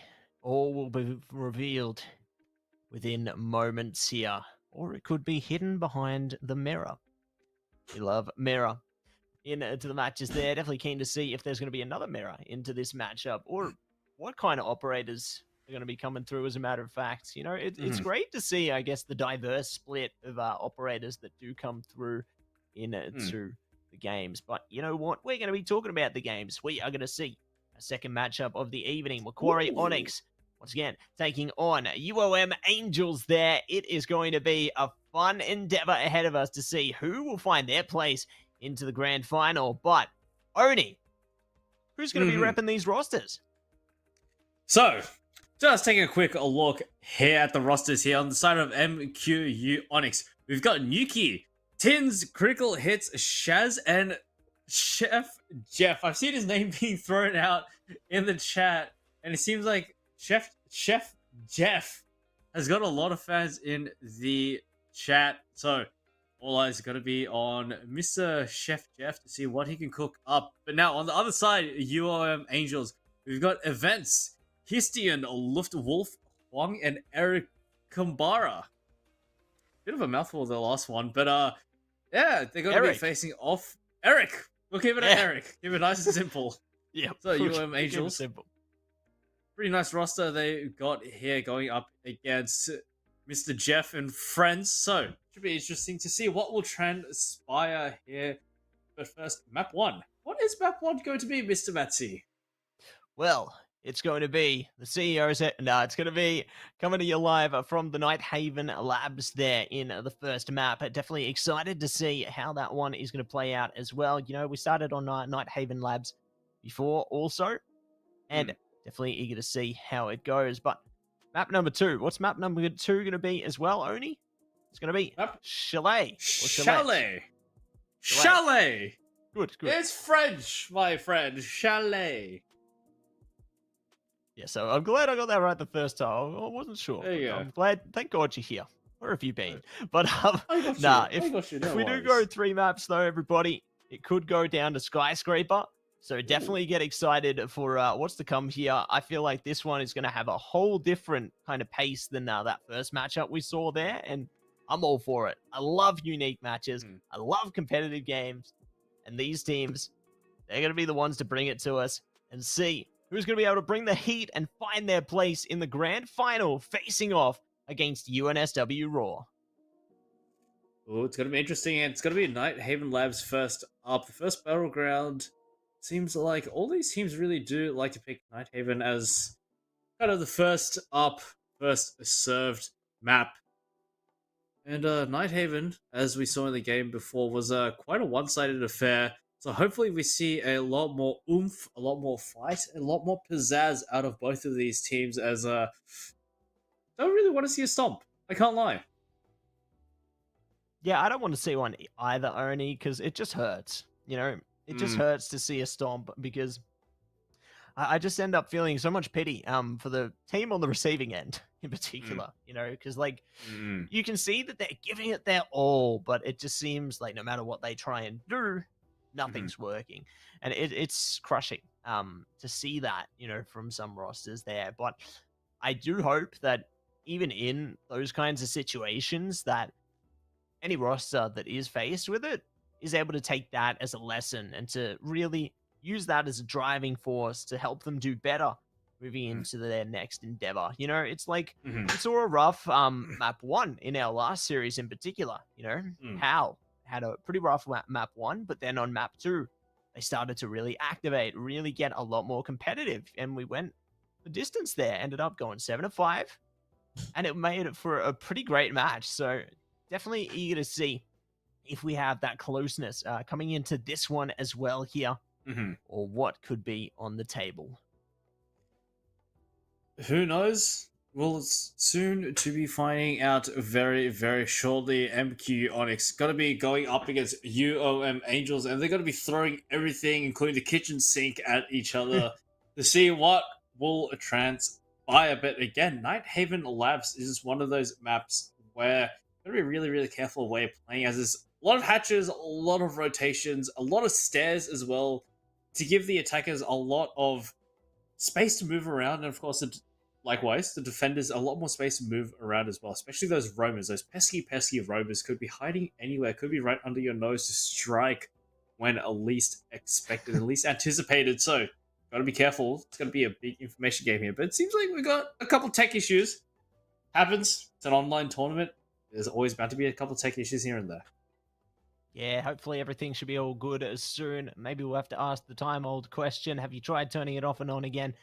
And maybe we'll find a positive answer there. But you never know, Oni. Definitely going to be thinking about what's going through. You know, when I imagine, like, tech issues, I just start to envision, like, Daft Punk in my head. You know, like one of their music videos is playing out. It's like one more time. Maybe they're trying to get their peripherals restarted one more time as well. And then, you know, they might be hitting it around the world in no time. But we'll see what happens once we do get into the endeavor. But I suppose a different landscape of maps. How are you feeling about them compared to the first series? Well, I mean, map one is pretty much going to be the same. It's going to be Nighthaven Labs, which at this rate, it seems like a good litmus test to see how these teams would fare, as it's got to test your basic fundamentals here in, you know, managing these rotational holes and these gaps in the defense. But Chalet's going to be good. I mean, Chalet's been around for forever, really, and it's really become a staple of Rainbow Six here. I played it myself back in the day as well, and I really did enjoy Chalet as well. So it's gonna be good seeing it again. It's gonna be like returning to a long lost love, if you will. I feel that, Oni. I feel that. You know, it's very nostalgic. It's like playing, you know, some similar kind of maps into your childhood there, and then it gets taken away, but then it comes back later on in life. So I'm feeling you, Oni. We love that kind of warm, fuzzy memories, and it's great that you get to make a bit of a return to it here today. You know, you'll think, hey, I used to play that angle too. Yeah, you're gonna be able to I used to play that operator. Yeah. Hey, that's me. Yeah, I mean, I did miss Siege. I mean, I kind of dropped off of it at the end of 2019 after playing consistently for about 2 years from 2017 onwards. And I kind of cast it aside, just kind of forgot about it and moved on to what I thought were greater things in life. But, you know, after being given this opportunity and playing a little bit of Siege again, you know, it seems like I reignited that old passion for this game, despite how frustrating it may have been, how many objects that I have resisted throwing at the wall at Mark 1 speeds, and how many desks I had to resist putting up as well. I mean, despite all that, it's a beautiful game in its own right as well. I mean, it's a beautiful composition of teamwork, utility coming in, and just raw aim dueling your way to victory. And I'll say this: I'm happy I'm back. I'm happy I'm back to Siege. No, I'm happy to hear it as well, there, Oni, and it really is a pleasure to have you back on board here, and definitely eager to see how things go out. And I'm glad that you didn't throw anything at the wall or at the desk or anything. You know, my recommendation for you would be to cosplay your favorite siege operator and perhaps take a sledgehammer to one of those rage rooms I was talking about earlier. You know, you might be able to take some of that out in that capacity instead. But funny you mentioned that. To the game. Yeah, tell me about it. What's going on? Funny you mentioned that. I have actually cosplayed Rainbow Six operators before. Ooh. Yeah, I've done a Thermite. Thermite was the very, very first one I did, and then I think last year I did Mute, which if you want to take a look, it is actually on my Twitter. I posted it a couple hours ago. Oh yeah. Oh, Deimos gone. Gone. Audacious pick, but rightfully so. I mean, Deimos wreaked havoc in the hands of Legit in the previous series, so it's no surprise that Deimos has been cast aside. It's MQU. Are they going to be banning on the attack? Maverick! Also not very surprising either. Yeah, good to see, I guess, a different landscape here, because, you know, we saw, I think, Blackbeard get banned out consistently in the last game there. So, cool to see different operators getting on to the chopping block here, and excited to see... Oh, this one's the same. Oh, yeah. Yep. I mean, not surprising. I mean, his electric claws have so much functionality. It's basically like a bandit shockwave that can stick anywhere. And not very surprising that Mira's gone either. I mean, if Kaid's the one to go, it's got to be Mira following behind as well. But Maverick taken out. He's got to put a little bit more pressure on the more traditional hard breaches to perform here, since Maverick, irregardless of whether there's a mute jam on the other side, whether there's a bandit shockwave, he can get through it. So it's going to be a little bit of a sticky situation for the more traditional hard breaches. So that's why we see the Thermite Thatcher duo come in, a tale as old as a time. It's a duo that is inseparable. The Thatmite, as I like to call it, Thermsha, if you will. I mean, they've been together since the beginning of the game. I mean, the combo has been seen time and time again, and it's good to see that old habits do die hard and that they're still around and kicking. Still around and kicking there, and we'll see if we are going to find a success with that as well. So they are going to be able to secure things. Love to see, you know, the fortifications come up. It's good to see that they can bring the walls up and can bring them straight back down. But now I'm going to see the holes open up as well. So now it's action phase. Time to get cracking here, and eager to see how Macquarie approach their way in towards the building. Just creating these little holes, these little angles as UOM. Gonna be standing put, just sitting around, just waiting for MQU to walk straight in towards the domain. As interesting Asian picks coming here. Zofia as the soft breach. I really, really do like it. I'm surprised as to why we haven't seen a Zofia come out yet, since she does offer a lot more versatility in terms of a kit compared to Ash, but it seems like MQU, they found a way into hard breach, but it's going to be Tumorel, going to be blocking that one up, going to be freezing up the wall and freezing MQU in place just a little while longer. That's the E1D drone coming right on in. It's going to give Ace a bit of an opportunity to push right on in as Chef. Look at the Cook. Ooh. And Cook here will. It's dinner time. Oh, and it might even have time for dessert. Chef almost not spotting that operator there, but they're going to be well aware that they're around those corners now. Look to peek straight into it. Peek-a-boo! And good night, Eric. Does manage to shut them down. Let's see. They are going to be able to find more out of this one, but still, UOM on top of it for the moment. Good for the man advantage, and not good for long. in, does find it. And they look to engage again. We're going to go straight in towards a fray again. MQU down to just 3, but so is UOM down to 3.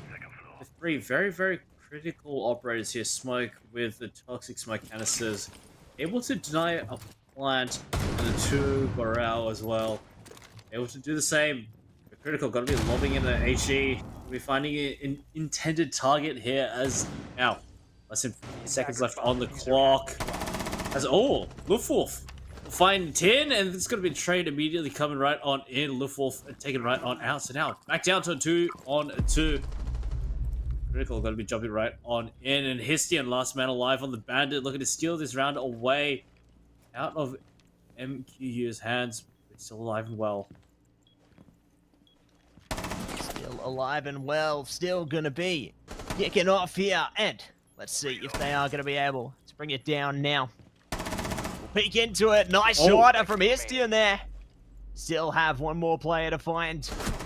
And there they go! Histian brings it up! Okay. Oh my gosh, Odie!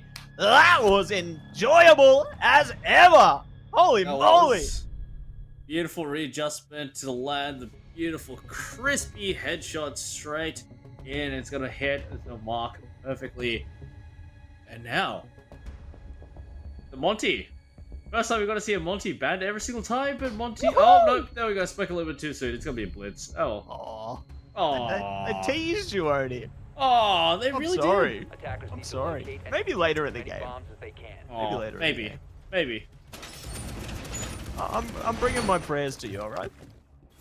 Maybe. Although I did absolutely hate playing against Monty, so I'm also not surprised that the UNSW teams just banned him outright, because he's an absolute nuisance to play against. But UOM gonna be a bit of a nuisance against MQU thus far, taking out the first round.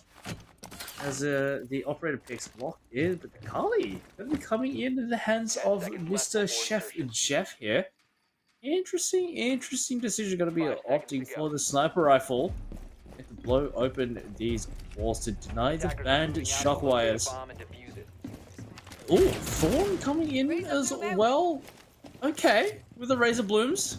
I like it. Okay, a lot more variation from these teams, but oh. Critical hits, where's he gone?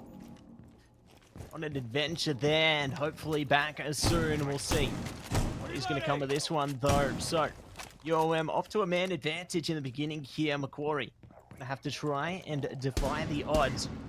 Taking out the cams, though. Good to shut down at least a lot of the angles that the defenders can utilize to get as much information as possible. But all the while, Macquarie be trying to get in aside the building with style. Gonna bash things down there. Good use of that riot shield as well, considering the defensive capabilities. But speaking of capabilities, the angle is strangled in. Angle is strangled in as Nuki tried to get an early pick. Couldn't find the mark true, but now MQU down low and too slow. Down to 2v5 now. Attackers have recovered their Yuki lost into a bit of an uncomfortable situation, but gotta come out on to, oh, there you go, finally hits the mark. Luftwolf taken out, and S gonna be finding events as well. MQU slowly but surely turning this one around. IQ and Blitz working hand in hand. 200 IQ to win out this round from a differential of players here. Now 2v5, now turned into a 2v3. This has become a bit more doable here. As S going to be tagged up by the goo. Not to worry. Pulling that needle right out of his ankle. But oh, this goo's getting a little bit annoying. Yeah, it's a bit frustrating, isn't it? Gonna have to deal with that as some way, somehow. But they're jumping into it now. Good shots that are coming over the top there. Uh-oh, they're spotting all the enemies. Shots through the riot shield. Good way, Bass to push into that one. Let's see. Uh-oh, they're taking a lot of hurt here, but they're not giving up. They're not going down without a fight. No. They get the triple. One person remains. It's all up to Eric here. Diffuser is on lock as well. Eric, what can you do right now? The pressure's on your shoulders. compromised. Weight of the world on his shoulders. It's got to be Eric. I mean, he's got a lot of health to deal with, and both IQ and Blitz tagged up. But oh my god, look at this angle. The shield to protect Nuki. And all Nuki just needs to do is land the shots true and steady, as Eric has a bit of a sticky situation. But oh, this Nitro Cell could be deadly, and S going to be bombed right on out. And Nuki forced into 1v1, did not want to be here whatsoever. Eric is slowly but surely just trying to piece this one together, but Nuki just on the angle, going to deny any defusal from happening. Bullet straight towards the head. And it seems like they've put in a tech pause after this one. My gosh. Can you believe it, Oni? What a close matchup this has come down to so far. Like, I was really impressed with how Macquarie navigated that round. They came into it, the odds stacked against them, but they did manage to bring themselves back up to confidence. It showed that even when they are down a little bit, they can lock in, work together as a team, and navigate a round to fruition. I really enjoyed that last kill there, like those last little section as well. They were really heating things up. That tight little angle was all it needed to shut the round right back down. So, really great to see that, as we were talking about before, this one is already looking very competitive. And I love that, Oni. I love competitive games. And I'd love to see you. Hello. Once again. Betsy. Hello. Hello. There we are. Hi, everybody.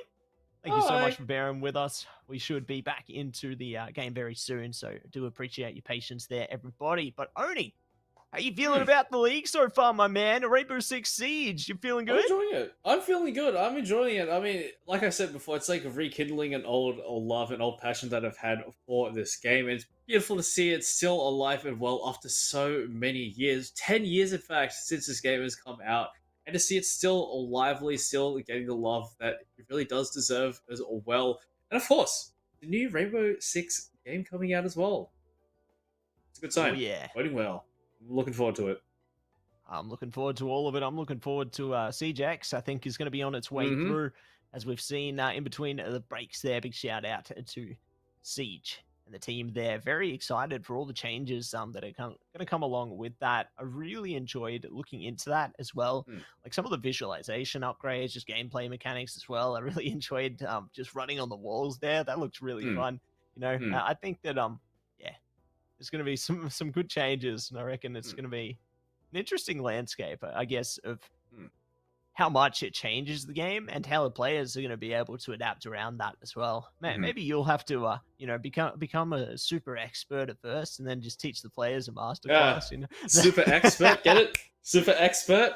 Yeah. Funny pun. Funny pun. But I mean, it looks really, really nice. I mean, getting a bit of a facelift is always going to be helpful. But of course, adding on top of that, the new game mechanics coming in, we saw like these little like fire canisters as well that you could shoot, which is pretty interesting because, I mean, you're not always going to be able to bring in as much area denial as you want. So just to have that in place on the map is pretty interesting to see how that's going to affect the types of operators that people do decide to bring in, whether they put a lot more focus on area denial or not, as it will always be the option to, cut off these rotation points and, solidify these choke points. It's going to be interesting to see. And of course, the new updated repelling as well looks pretty interesting as well. And of course, we do love a good visual upgrade as well. Absolutely. I think it's going to be a lot of fun. Like it just every time just looking at it, like as soon as I found out about it, it just pumped me up, man.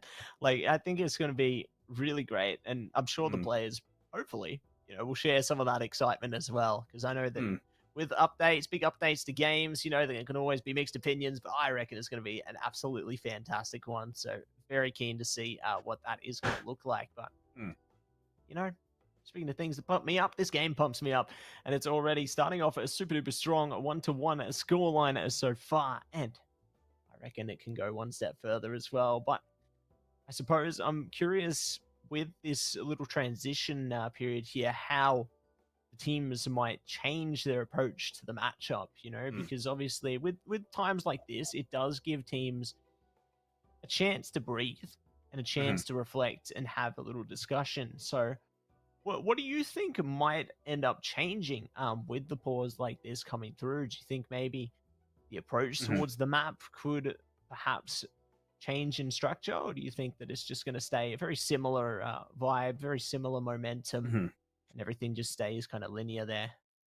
I mean, I don't think anything's really going to change too much in terms of the pace. I mean, across the entire board, across the previous series as well, we didn't see too much of a pace change. I mean, definitely when you go up into the higher echelons, when you start reaching those the tier two, tier one scene, you definitely do see a lot more of a tempo change. But that's more so due to the fact that the teams are so coordinated, in tune with each other, just due to the amount of how much practice they get with each other, that they can just coordinate executes off the rip and just catch the defenders just completely off guard. But I mean, down here, this is University League after all, but so you're not really going to have the same level of cohesion like a team, I don't know, like G2 Penta back in the day would have.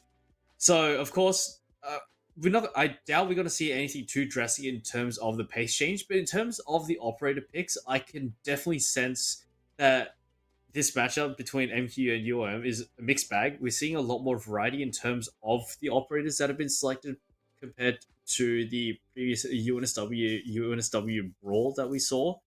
So I'm excited to see what these teams are going to bring in to the remainder of these rounds here. I mean, we saw everything. We saw a Thorn coming in. We saw a Kali coming in as well. So it's a bit of Pandora's box being thrown open here. Somebody's got to close it. Keep it we're in open. trouble. No, Keep it close open. it. Close it. Keep it open. I'm loving it.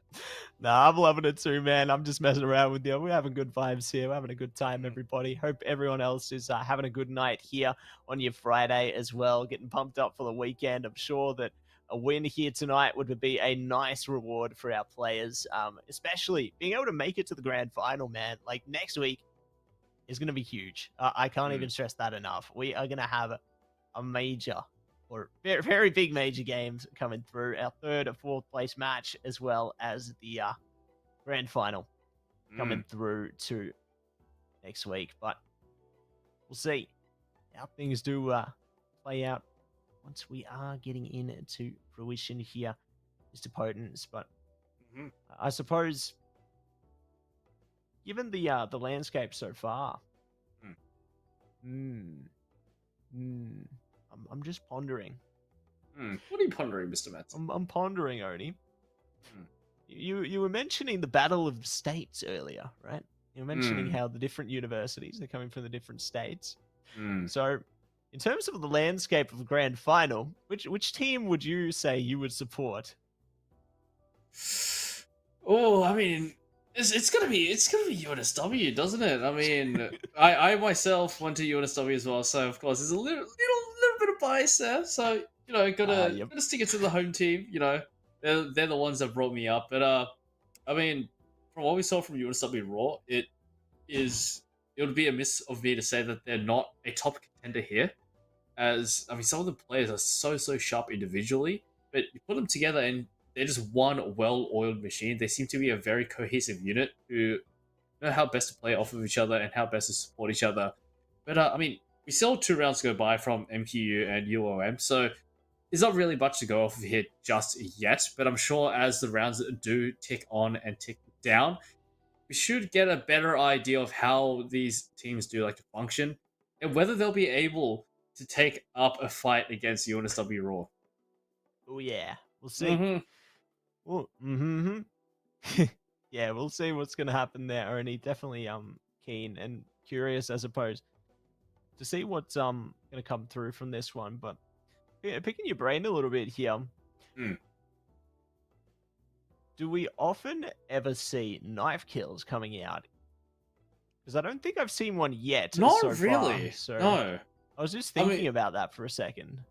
You know? Yeah, I mean, a lot of the fights are from like a medium distance, and you're not going to get close enough in order to get a knife kill. I'd say shields have a more likely tendency to get a knife kill because you just slap them right across the face with a shield, and you just knock them down, give them another one, and they're out for good. But I mean, not really. You really don't see too many knife kills come out. Yeah. Just something that just popped into my head there. So good to get your insights there, Oni. Yeah. I reckon if one did come out, it'd probably be pretty hype because That would be pretty seems funny. like a rare commodity. That would be pretty funny. I mean, We'd love to see it. We do love a nice melee kill. Oh yeah. Nah, definitely eager to see what that's gonna bring into scope here as well. And once again, everybody, we do really appreciate your patience here, and we should be underway momentarily. Everything should be a-okay. Just I'm gonna continue to draw wisdom from young OniPotence here. Continue to draw in into the vibes, and I guess Oni, what's on the landscape for your weekend ahead? My weekend ahead, a lot more casting. I'm very busy. Very busy this weekend. I'm a very busy fella. How about you, Mr. Matsy? I think our weekends are looking pretty similar, perhaps on different landscapes, but I think they're looking pretty similar. And you know what? That's how you know it's a good weekend when you're a caster. The more casting, that grind never ends. Everybody, we love supporting. Oh yeah, we're eating good, and the teams are eating good too. We love to support our local scenes and all of the individual players beyond. It's always great to be able to tell the players' stories as well as the teams that they're involved with there. Just really appreciate to be a part of that process. So big shout out to you players for helping us put on a wonderful show. We love you guys. We do, and of course to all the viewers and the fans in the chat as well. We love you guys as well. So I mean, it's big shout out to all the fans that have turned up to support your friends, your family, perhaps, or you're just here to have a good time and just enjoy some Uni League R6. It's always fun to see people having a bit of a banter in the chat, back and forth. It's always a very good sight to see that people are here and about to support local grassroots esports as well. Because, OCE, we need all the help we can get, and, it's always good to see us getting a lot of help from everyone and anyone that is willing to help us out. And it seems like R6 is thriving well and truly. Absolutely. I think there's a lot of life here, and it's great to see, I'm really pleased with how this one's playing out. I think that this game has so much potential, and, CJ's on the way. That's just going to be even more.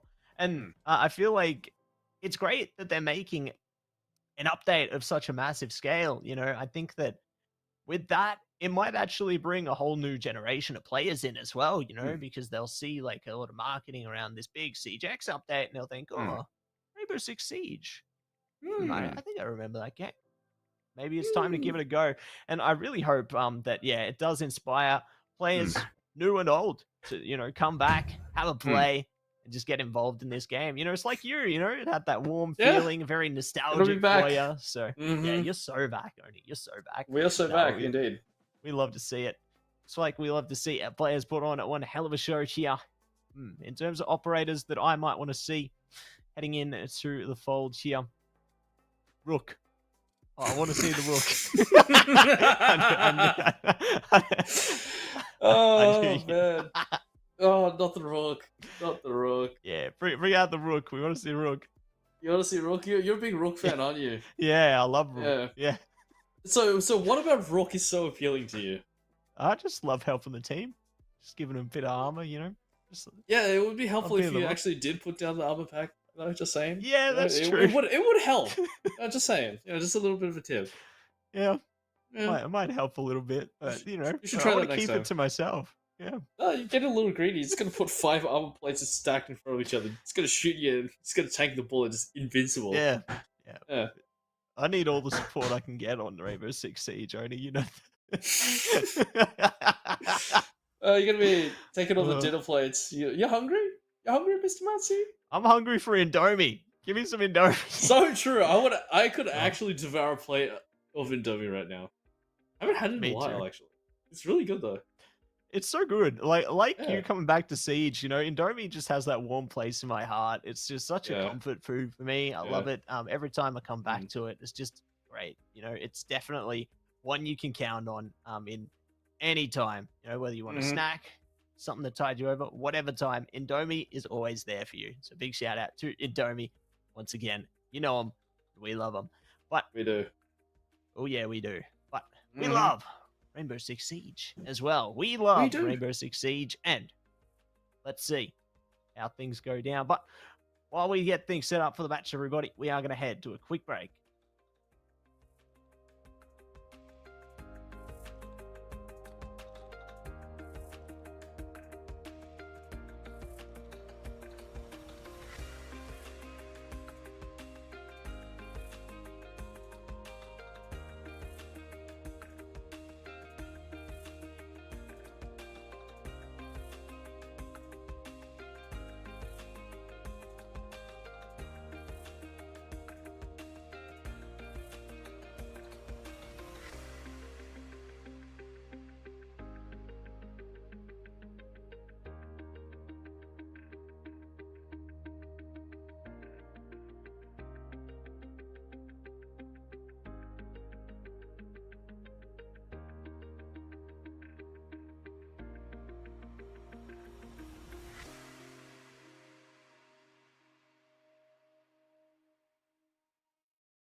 Hello! Welcome back, everybody, to the AEL University Rainbow Six Siege League. Matty and OniPotence back at it again. And I do want to say a big shout out to everybody. I really appreciate your patience there. We are well and truly in close by to getting into the game here. So, thank you so much once again for bearing with us here. We are going to be into the Rainbow Six competition. Apologies. And we will be having a fun time ahead of us into the labs again, Oni.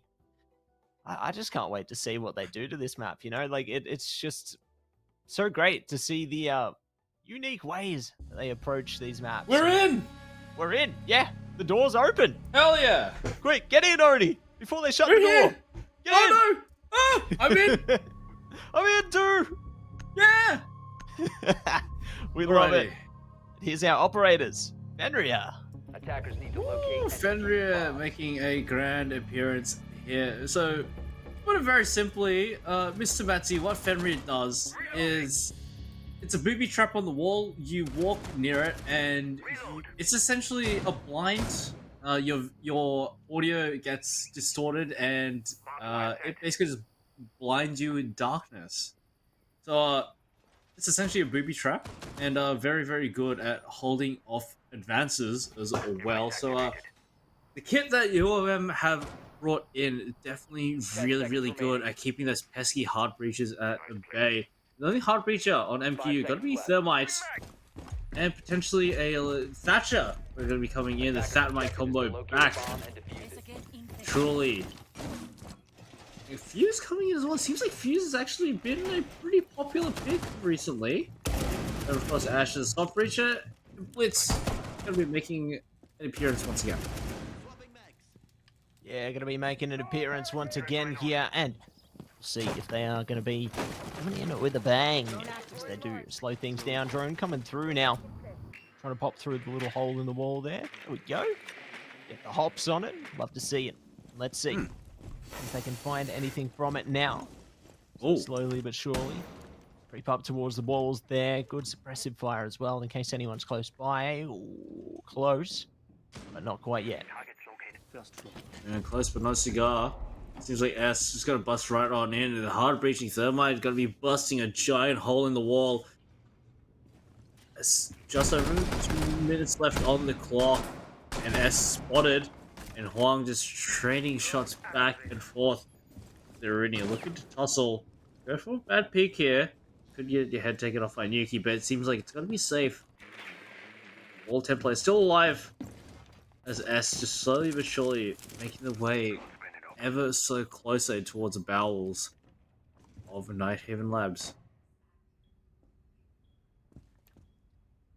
Yeah, we're going to dive into the depths, aren't we? We're going to be Oh, finding an opening. Hello, S. And let's see if they can find another one. They creep forth into the den now, prepared for what's to come. Minute 15 to go here, and Quarry have lost a member, so 1-for-1 trade-off now. We'll see who's going to be able to drag on ahead as we get closer to the minute mark here, but things are starting to really pipe in at the moment. yeah, it's really Attackers have dropped the slowly bomb. but surely starting to heat up here. Breach charges going in, explosions going left, right, and center as verticality is starting to come into play now. As UOM got to be fighting not only from the front and the back, left and right, they're going to be fighting from the top down as well. As S going to be get blinded by the Fenrir trap, as Nuki got to claw one back. And looks a little bit dicey here for UOM, but still holding steady. 3 players alive, 3v4 still very doable, but now slowly slipping out of their hands. Tin going to be fighting Histion now. Eric and Huang are looking to hold it down. 3v4 demanded it. UOM to push another round, but Huang quick on the draw, but Nuki quick as he's going to find both remaining operators. Beautiful headshots all around with a quick adjustment. It's going to be another round over. MPU. That's it, my man. They are going to be up in the lead, up by 1, and are gunning for more. Let's see if they are going to be able to take control. Ooh, there's another one of my liked characters there, the Nomad, coming out. Protect your bomb. We'd love to Oh, see yeah, it. you do like those air jabs, don't you? Yeah. I like feeling, you know, I like pushing things Bomb located by away. attackers. I like making big thumps and sending people flying back. Yeah, bring the boom, you know. We bring That's the what boom. we do. Because that's what we do. We do indeed. Yeah, bring the boom to you. Yeah, you Hell like bringing yeah. the boom? Oh yeah, we love bringing the boom. But We do. we're gonna be booming in to this part of the matchup right now, everybody. AEL Rainbow Six competition heating up. 10 seconds left. Let's see who can take this 4th round. Fortification's gonna be laid in place. 5 seconds to insertion. It's time to break these walls open. Attacker's objective is to defuse the bomb. Down towards action phase. MK is still going for a relatively steady pick. Nothing really too different here, but the Blitz now substituted out for the Monty, and oh dear, just like that, off the rip, Histion just playing around the corner. Nuki got to have one hit on the barricade, and little bit of tilt coming into the chat. It's gonna get taken out without warning. It's gonna be a little bit annoying. Nuki expressing his displeasure. But slowly but surely, MG trying to make their way straight on in, but Wong just around the corner. Keep it active. Around the corner, they may yet find their dominance or their demise. Eyes on the prize here. Let's see who's going to be able to bring it up right now. UOM on top by 1 on the defense, but that might not be the same for too long. Shots already coming through close by. You can hear them. Just trying to go blow for blow here. Suppressive fire at an all-time high, but no one gets the true engagement to deal with the shield wall before them. Just over minute 30 left on the clock. And Monty has been quite pesky. The chef got to be cooking them alive as they attack. Firmly comes in, but Eric going to be finding a kill with the glowing canisters. Now down to 3v3, this is still very, very doable for both teams. Should one misstep here, could very well swing the balance over as, oh, Monty down low as S trying to find the kill, and he'll find the headshot straight onto Vents. But not that far behind either. S down so low, just trying to find the target, trying to find the mark as Chef knocked down. S. A lot of stuff to do here, a lot of work to do here as Tin going to be swinging right on in. Secure the frag, and it's going to be an attack as the Pistol of Destiny, the pistol spam coming right on in. S on just a fraction of health, going to be landing all of those bullets straight towards the chest. Now it's evened up again. Oh no, excuse me, my mistake. It's MQU going to be winning out 3-1. Yeah, what's going on, Odie? You've gone to another dimension for a second there, but thankfully I'm here to bring you right back. And we are going to be... It's been a long day. Yeah, a long day with you, my friend. And we are going to be into this one. Once again, it's round number 5. Let's see how things play out. I really thought it was, pretty close in the beginning there. Like UOM had a bit of an advantage, but Macquarie managed to find a way to take their vantage points, really maneuver this one to success. So, great to see they have managed to find their footing here, but we'll see if they are going to be able to keep that up, leading deeper into the half here. UOM back on defense and ready to fortify this place to Kingdom Come, ready to lock things down. And Macquarie, they want to open it wide open. Yeah, looking to bust down the door and kick it right on open. 3-2-1 now. UOM trailing behind by 2 rounds here. They could very easily turn it around, but should they let this one slip, it could be approaching the danger zone here for UOM. As you don't want to let it slip and slide for too long here. But MQU, their defense, their attack, has been incredibly rock solid and performing quite well despite the resistance that UOM are putting up. The only time will tell in this round. Time's ticking, time will tell. Tell us what? That's what we look to find out. And we'll see what's going to happen. Util coming out on the fortification right now, ensuring that they do not get a chance to get in here.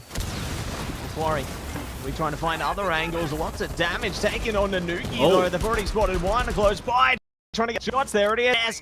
Opens up the account. One goes down. So nice start here for the Macquarie side. Starting to whittle down those defenses. But they still have 4 more players they need to deal with. Still holding those tight angles much closer to the here. Let's see who's going to be able to pick up the vibes. It's Evans. Great stuff. Evening up the account. Looking for more. They spotted the head. Are going to put that fight to bed. Hold back for a second. Repeat into it. Surely not. Maybe not. Oh, the damage is right there, though. But they get away with their life. So that's a win. Get away with their life. Chef. Oh, a series of kills coming in. Now we're down to a 1v3. It's just going to be S. Quite a sticky situation here against... Oh, what's going on? Oh, yes! We did it! You got the knife! Yes! Oh, that's so great. We were just talking about that earlier in the broadcast, Odie, and they've done it. UOM. Big shout out to them. I can't believe it. Your This is fantastic. Thank you so much. I love it. I love this. I love it here. Man. Hell yeah, Odie. Yeah. We love Rainbow Six Siege. We do. We well and truly do love Rainbow Six Siege, and we love shenanigans like that. And I feel coming in, honestly, that's actually one of the most effective ways to take down the shield. You bash the shield open and you just hit him with a double knife combo. So, I mean, glad we saw that happen because it was beautiful to see, really. Just corralled into the corner. and just have a knife shoved straight into their guts. And now UOM, wall one back. Only one round separates these two teams from each other. And again, MQU is still opting for a relatively similar setup here. 10 Blitz seconds left before coming in instead of the Monty. Potentially a Blackbeard 5 to be seconds subbed to go. in instead of the Ash. Oh, looks like, oh, Blackbeard is going to be coming in. Attacker's objective is to locate a bomb and defuse Haven't actually seen the new Blackbeard come into play yet. So it should be interesting to see what he decides to bring in. Yeah, I'm curious as well, Oni, what they are going to be bringing into this one. What they can kick into fruition here. Ooh. They're gonna be having a bit of problems there.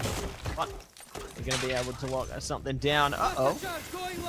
Oh, What's going on? What's going on, dude, Oni? oh. bomb has been located. big kill. Uh-oh. Having an argument in spawn. Oh, what's going on here? Bit of friendly fire, double agent perhaps? Would be. Hopefully everything's okay there, but we'll see how the rest of this round plays out. So they do lose another one there. After Wolf in a bit of trouble, Nuki capitalizing here, and Macquarie now looking to find full execution. They got the two-man advantage, and they are prepared for battle, ready to rattle things up. They well and surely are, and UOM gonna be playing for the back foot here. 3v5. And slowly but surely the hole is being opened up. Left, right, and center. A lot more angles of attack that MQ are able to exploit. Oh, that's Blitz coming right on in. The Events knows better. To try and challenge this, gonna be repositioned to a different angle, but Events gonna be fighting Nuki. There's something back. There's a glimmer of hope. UOM will be not for much longer. Chef comes in from the rear. Oh! Trying to go for the ADS, but it's going to be Huang to find themselves a double kill. Somehow, someway, UOM is still alive. Off the heroics of Huang, a 2v4 into a 2v2, but here's a 2 go down. That's entirely right, and Mr. Oni. 2 go down, and 2 more remain on both sides. Let's see Attackers activating diffuser. who is going to be able to come out on top of this one. User is down right now. Eric and Huang trying their best to press in, approaching the corners cautiously through assembly. Good spot. They drop one down, and they managed to find S as well. Oh my gosh. Amazing stuff from Huang and Co there. They will be able to string it together Disable the diffuser. and take control of the round. So, UOM. I can't believe it. Like, they go against the odds there. They start off a little slow, but they make it work, man. And now on the side switch, it's 3-3. I'm impressed. Yeah, I mean, so am I. It's still even. I mean, 6 rounds have gone by. It's an even split straight down the middle here. We could very well potentially see an OT here. There are some more interesting picks coming in. Echo to make an appearance Attackers need to here locate and with defuse as many bombs as they can. his disruption drone. I have not seen an Echo played in forever. Wow. Some mad nostalgia I've got going on here. And Dockerby was making another appearance as we saw prior in the previous series as well. But UOM now on the attack. Going with a relatively similar pick as to what FQ had opted for previously. Oh, we got a little message in the chat for us. Yeah? Hey, casters, watch me, Yuki says. Oh, he's got the boss G. Oh, what is it? Ooh. Oh, I want to see this. I want to see this too. Attackers are moving. What's Nikki gonna do? We have to tell Tony. No, we'll see what's going on here. So they are going to be holding things down. I like this little Oh, wait. angle. Oh. Oh. Did him. Someone's coming closer. Surely not. Oh, He hit that's him. unlucky. Oh, he hit They him. got it though. Oh, Oh, that's big. That's nice. I love that. That's huge. Oh, that is a nasty, nasty angle. Oh, it's sad. Oh, mate, at least you got the tag. At least you got the tag. Yeah, we saw what you were trying to do, and I think it's made a pretty big impact already. Like, dealing that much health to a player in the get-go, that's huge, man. That's going to help you guys in the round, for sure. Absolutely. Oni, the round's already starting off with a big boom there. I'm curious what else is going to be in store, you know? We're seeing tricky stuff come out here. Oh, we are. Now we're seeing banner tricking coming in, but Eva's going to kick things off. Got to be finding a tag onto Nuki. Skill found as well. There's a logic bomb to be deployed. A bit more information for you to play off of. It's a bit of a lost save here. Both teams still just trying to gather as much intel as they possibly can. Don't want to overextend anything here. It's like Chef playing close with a shotgun. Just curious as to what exactly is going to transpire here on the outside. Now, still just kind of waiting around. Sitting around, waiting around, but S is not going to be sitting. They will stand tall and proud as they open the account here. 10 jumping in on the action as well. Nicely done, and it's Chef cooking up a storm on the shotty there. They are ripping it up. Huang is the last one standing. They do find one, but they have 3 more to search for. Shots are coming out, going absolutely haywire. Oh no, they might get caught. That they will. Getting electrified and lit up like a Christmas tree there. So great stuff coming through, and they take the round. Holy moly. Holy moly indeed, and holy moly, that shotgun is absolutely nuts. Is delivering buckshot straight across the faces of a UOM. Some beautiful, beautiful skeet shooting coming out. And Thorn, once again, making a reappearance. And now Scorpos coming in too, and some pretty interesting Asian picks coming out here. UOM, again, opting for pretty much the same core of Thermite and Thatcher, but Lion going to be subbed out for Sledge, a bit more in terms of soft breaching here, but it's like breaching is the name of the game here. Ace coming in as well as one of the other hard breaches. And Ram looking to tear up the roof with a drone of hers. MQU, a bit of a mixed bag here. A lot of hard breach denial utility coming in as well, and Scorpos with the robots coming as well, and Thorn will be dropping some flank watch utility as well, so relatively nice spread of different abilities coming out for AQU. Need to see how this one goes down, Oni. Great to see the hard breach denial opportunities coming through there. It's good to see how well prepared some teams are. Oh, absolutely. Getting a bit scary already. You know, bang there, 10. Trying to activate, see if they can manage to really maneuver things more favorably. Bomb site going to be located now, so solid for UOM here. We'll see what they can make with this information. Taking it nice and slow at the early stage. Yeah, slow and steady wins the race here. The UOM have already made some pretty decent headway into reaching those sites. Getting ever so closer. As MQ is slowly starting to feel the heat here.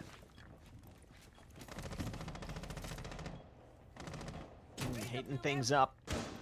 And we'll see if they are going to be able to withstand it.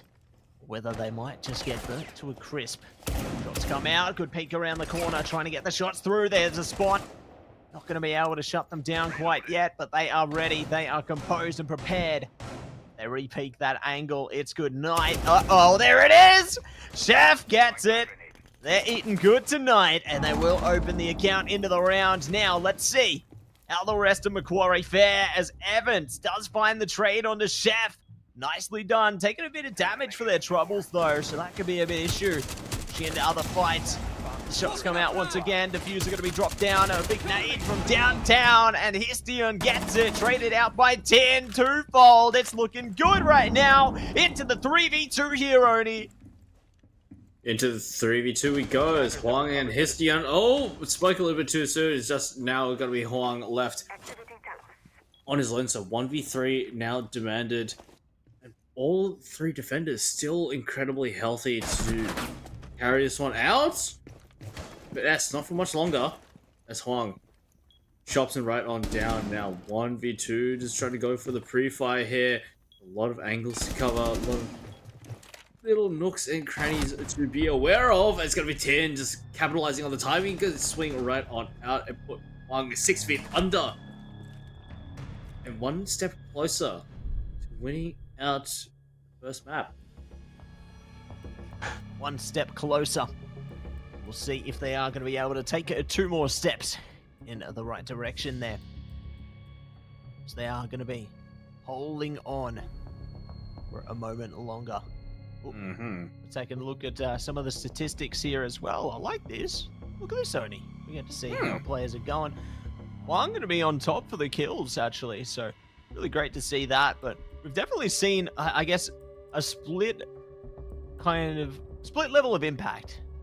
So I love to see how each player has been able to, you know, really do well. They've been playing with a lot of confidence there, and it's great that it's not just one player doing everything.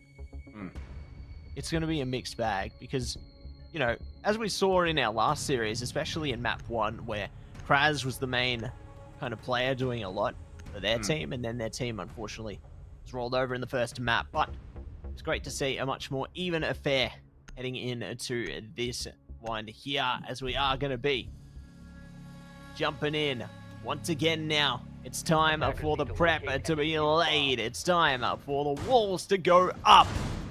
And for those drones to come rolling out. Ka-chow! Ka-chow indeed. Thunder and lightning are going to be striking down on this map as MPU. Only 2 more rounds away from taking out Nighthaven Labs here. But UOM on the flip side, only 2 more rounds away from equalizing with MQU here. So should MQU hold steady, should be seeing a 6-3 here, but UOM more than capable of putting MQU under some deep pressure here. So the operator switch is coming in as well. We're going to be seeing a multi coming in fast and true for UOM here. But Bandit switched over for a mute, offering a bit more versatility in terms of jamming any hard breaches and any other bits of utility as well. So this round should be an interesting mixed bag. Yeah, it should be a bit of a mystery bag, wouldn't it? We'll see. It's going to be in that bag, though. We are going to get into the fray now, breaking down the walls already. Good with those high penetration bullets there. And eager to see. They can find no one holding the close angles, but Chef is going to be the one to start. Huang goes down there, so good start already. Let's see if they are going to be able to keep control of these sites. Nice, dominantly. And just Eric, just being a nuisance once again. I mean, the shield meta is well and truly alive. And honestly, to the point where it just seems kind of broken, I can't lie. I mean, we've seen shields part of every single iteration here. And UOM making some pretty serious headway into reaching those sites. And Yuki still looking to hold it down. There's, just shots coming in back and forth here. It's going to be the trades coming in, and Yuki in a bit of a pickle here. It's forced to an uncomfortable situation here, but UOM don't have the numbers compared to MQU. Yeah, they really don't, do they? They've got one man down compared to Macquarie's defenses here, so they're going to have to work a lot harder for it. We'll see what will come out of this one, though.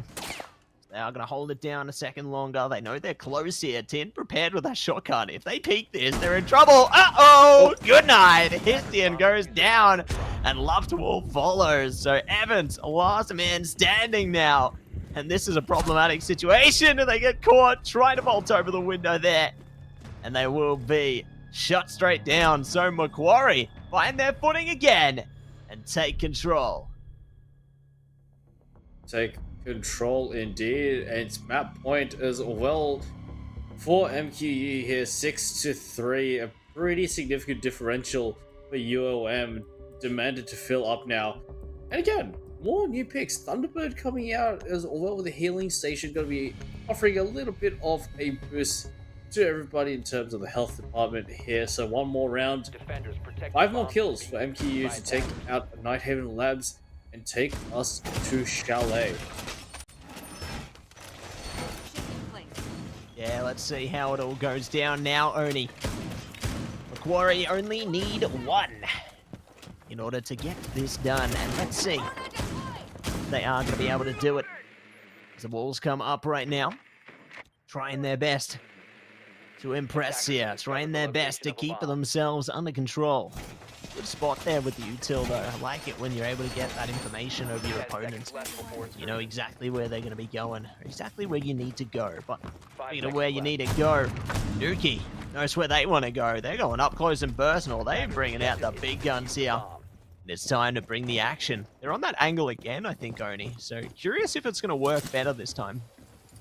Yeah, but it's a pretty devious angle. I can't lie. It's a very, very deep sideline, but surely UOM are acutely aware of that angle being played, so gotta do the best to circumnavigate it. There's crawling all over the roof. Just trying to find an entrance point, and it seems like they're pretty interested in this one. Could be onto something there, Oni. Could be interested in this one. Could be very interested in this one. And let's see what they are going to be able to do now as we jump into the fray here. Attackers Chef, have dropped the bomb diffuser. prepared around the bend Attackers have now. recovered their diffuser. Trying their best to see if anyone is going to be close by. UOM pressure's on to try and deliver some results. Oh my gosh. See that big shield again. Holding front and center. Speaking of front and center though, S finds the angle on AEST, and that's the diffuser as well, so that's huge information. Look at that, the drone's coming in. They're trying to get all the intel on this one. They know they're playing close. Chef's prepared. Jumps in. Doesn't get the shot. Oh, yes, they will. Good night, Evans. Traded back on the critical hits, though. And more to follow. This game just keeps heating up. Oh, They found them through the dear. door as well. Tripling down. This is incredible. Eric Umbra, the last player standing. What is going on right now, Oni? This is insanity. Last one standing, and not for much longer. It's gonna get gunned down without a second thought. It's gonna be MQU to win out map 1. Beautiful, beautiful work. 7-3. I mean, this was close. This was 3-3 at one point, and then MQU just suddenly just turned up out of nowhere and just blitzed straight on through UOM. Just look at that, 4 rounds in a row once it switched over towards the defense. Just rock solid, steadfast in this site, holds beautiful, beautiful work from MQU. I mean, there's nothing short of a masterclass on defense. Absolutely. They just held it down like an iron fortress and really brought up the energy there. So really impressed with how they managed to keep themselves composed through that map. It's just a masterclass, like you said. And I loved those angles, you know, it was great. But keen to see what more are going to be coming out from them heading towards map 2. We're going to head to a short break while we get that one prepared, everybody. Stay tuned. This game is lighting up.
6 Ejects get free access starting June 11.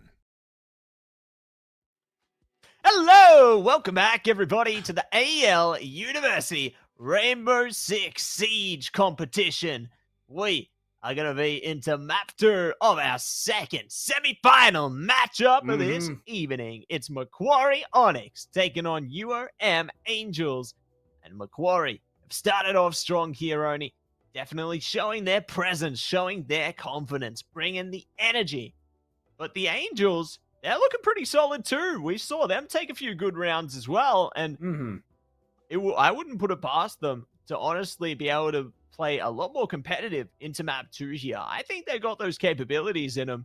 So this could be potentially a 3-mapper, depending on how the pacing goes here. But obviously, Macquarie, they were able to step it up for a reason in that first map, Oni. So curious to see if they are going to be able to bring the same kind of menacing presence into this second map. Second map, by the way, just to remind everyone, is going to be Chalet. We do love a little bit of Chalet, bringing back one of the OGs here. And so just for a little bit of confirmation here, so MQ Onyx did pick Nighthaven Labs, so taking out the map pick very, very convincingly. But now, we go to the territory of UOM Angels here on a Chalet. It's going to get bitterly cold, but it's going to heat on up. It's going to be beautiful. So, MQ Onyx could potentially take out a 2-0 here should UOM let the ball slip. But if UOM are safe in the map pick, we could potentially go to a 3-mapper. Yeah, I reckon we definitely could have that potential. And just a note for everybody, we do actually have a substitution coming through for the Macquarie side. So Channel Miner is going to be coming in for Critical. So just a important note there. There's going to be a substitution occurring. So how that affects the landscape of the team, that's going to be seen. Could be good, could be very good, could be not good. Who knows? But we'll find out once we do get into the matchup there. Definitely changes up the vibes a bit, you know. Depends on how, I suppose, players are able to navigate around the teams as they do play into it. But we'll see what happens. We'll see what happens. You never know till you know. That's the way it's going to go. Yeah, I mean, it could end pretty badly, or could be what we like to call a super sub here. But I digress. We've got the operator pick and bans here. It's going to be MQU going to be picking first. Blackbeard? Oh, Capiteo. First gone. Okay, there's got no smokes, no flames, no nothing. And UOM. It's going to be a shield. It's going to be Monty. Oh, okay. I was half right. Blitz gone. Oh yeah, he's not very happy about that one. No. Oh, that's funny. He's gonna be Valkyrie. Valkyrie. All right. Understandable. Monty. Very understandable. Monty's an attacker, not a defender. Oh yeah, true. I'm just playing. Now let's see what they're gonna do. Castle. Okay. Ooh. I know what you think about that character, who they resemble. So definitely keen to see how things play out in That's crazy. This one here. Oh, we're going crazy style on this one tonight, Oni. It's going to be a fun time ahead. You see the picks already coming out there. Love to see the Nomad, Ace Blackbeard at Twitch, and TBD on the top side is Ella, Frost, Ulysses, Tubaro, and Mute. So, interesting picks coming out on here. I mean, it's been so long since I played Chalet, so I'm not entirely sure as to what exactly the meta is and how Chalet should best be played. But I mean, compared to some of the other maps, there's not that many rooms, so a lot of these spaces tend to be quite open. So pretty understandable as to why Castle has been taken out. Just been able to reinforce barricade just those critical entry points is a very, very big hindrance to the attackers. So rightfully so, Castle is gone. But still doesn't mean that the defense is going to be lacking. If anything, it's looking pretty strong here. Frost coming in with the Frost Bats. Mute's going to be chucking down his jammers, and Mulisi going to be chucking down the traps as well. And oh, looks like they're going for a cheeky spawn peek as well. Oh, we do love spawn peeking, don't we? It's been around since this game first came out, and they tried to nerf it, but still remains to be a presence after all these years. After all these years, it's still a thing. And let's see. They are going to be able to find something from that thing. So they are looking to hold it back for a second here. Good to rappel up the wall there. Not going to be able to catch anyone just yet. Like the use of the drones here. Just trying to see if they can find anyone, but no significant amount of information's really been afforded yet. Nuki though, ooh, peeks into it, thinks they're going to get the one around the right, but they do get shut down by Hestian. So this is a decent start for UOM here. They're already finding information with the drone. Hello, this is going to be good to open things up. Yeah, open things up indeed, and open up the can of worms UOM has. As Yuki taken out of the equation, and the channel miner not that far behind either. Oh, gotta get knocked. Is there potential for a revive to come in? Potentially could leave him alive to try and bait the revive. Doesn't seem like the channel miner is going to be finding any help from his comrades any time soon, but Tin gotta find one, but it's gonna get immediately traded out by Evis. But oh, S gonna come swinging right on in. Looks like channel miner might be oh no, never mind. In the Histion, gonna be finding S. Channel miner taking right on out. So it's just Chef left on his alerted to try and cook his way out of this one. And not for much longer. Ooh, not quite. Not gonna be much to come through there. So nice to see that one reach its end. And it will be our second round locked in. So good start from UOM there. Unfortunate beginning to the round from Nuki, and I feel like things really did start to just fall down from there. So curious to see how the landscape evolves heading into this second round now. As we jump into the fray once again now, everybody. Get ready for the battle ahead of us. We'll see Attackers need to locate what they are going to be able to make of it. As we jump into the prep phase here, it's time to get those walls locked down and prepare for where they might be approaching from. And now we've seen Kaid now come in for the first time after being banned for so long. I mean, Kaid is essentially a more utilitarian version of Bandit. Being able to throw those electro claws up on the hatches is quite useful, I must say. But the pick of UOM, not really too crazy here. It's nothing that we haven't seen before. Lion being a very, very good operator to enable those pushes and those freezes of defenders. Just essentially playing stick in the mud. Of course, Ace as a hard breacher, supported by the Thatcher to take care of any pesky electro claws that Kaid might be putting up here. So we'll see what they are going to be able to bring into the fray now. So look to lock it down. Oh, okay. To hold things down for a second there. Interesting to see how they are. They're keep their mobility intact there, Oni. We'll see what they are going to be able to achieve out of this one. They're taking it slow and steady, but Channel Miner already taking a bit of damage. Uh-oh. Well, not to worry, gonna heal himself right back up. It's now the E1D blocked again. There's a lot of information gained. Information traded in back and forth. Looks like Eric wants to go on in. Just gonna hop right on in into the library. Slowly and procedurally. Charging right on in towards the sites. A lot of gunfights going in, but not much damage and not many kills either. Zero, in fact. No kills. One through just yet. I'm getting worried, Arnie. The kills happen soon. I'm getting really worried. This round could get absolutely higgledy-piggledy if they don't kick off soon, but they might just get their chance. As time starts to trickle through. Good to look at the cameras there. No one are going to be approaching them just yet, so UOM exercising their patience almost to the end. Oh, the shots come out. It's the drop onto Nuki and does not get away. Huang going to be able to open up the account there. So now we start to kick off here. Let's see if Macquarie can find something back. It's going to be Eric to find the kill straight on to Channel Miner.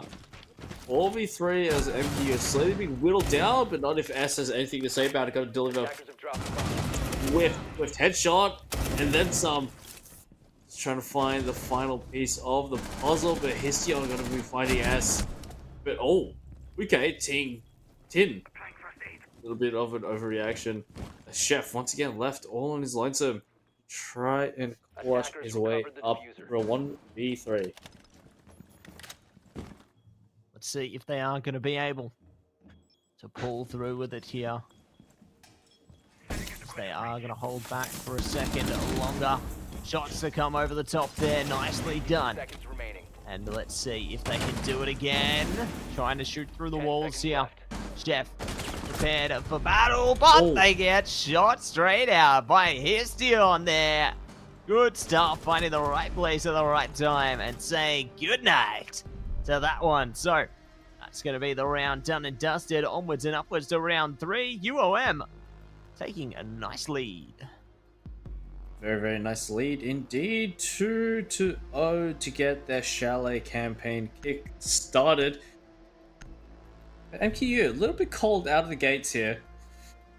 A couple of rounds slipped by and thrown over in towards the bank of UOM here. As MQU, they don't want to let any more concessions slide. So, Mira going to be coming into play here to give them a bit of an advantageous position in terms of getting the drop on UOM here, because UOM, they're really just roaming around for free and just getting these frags in.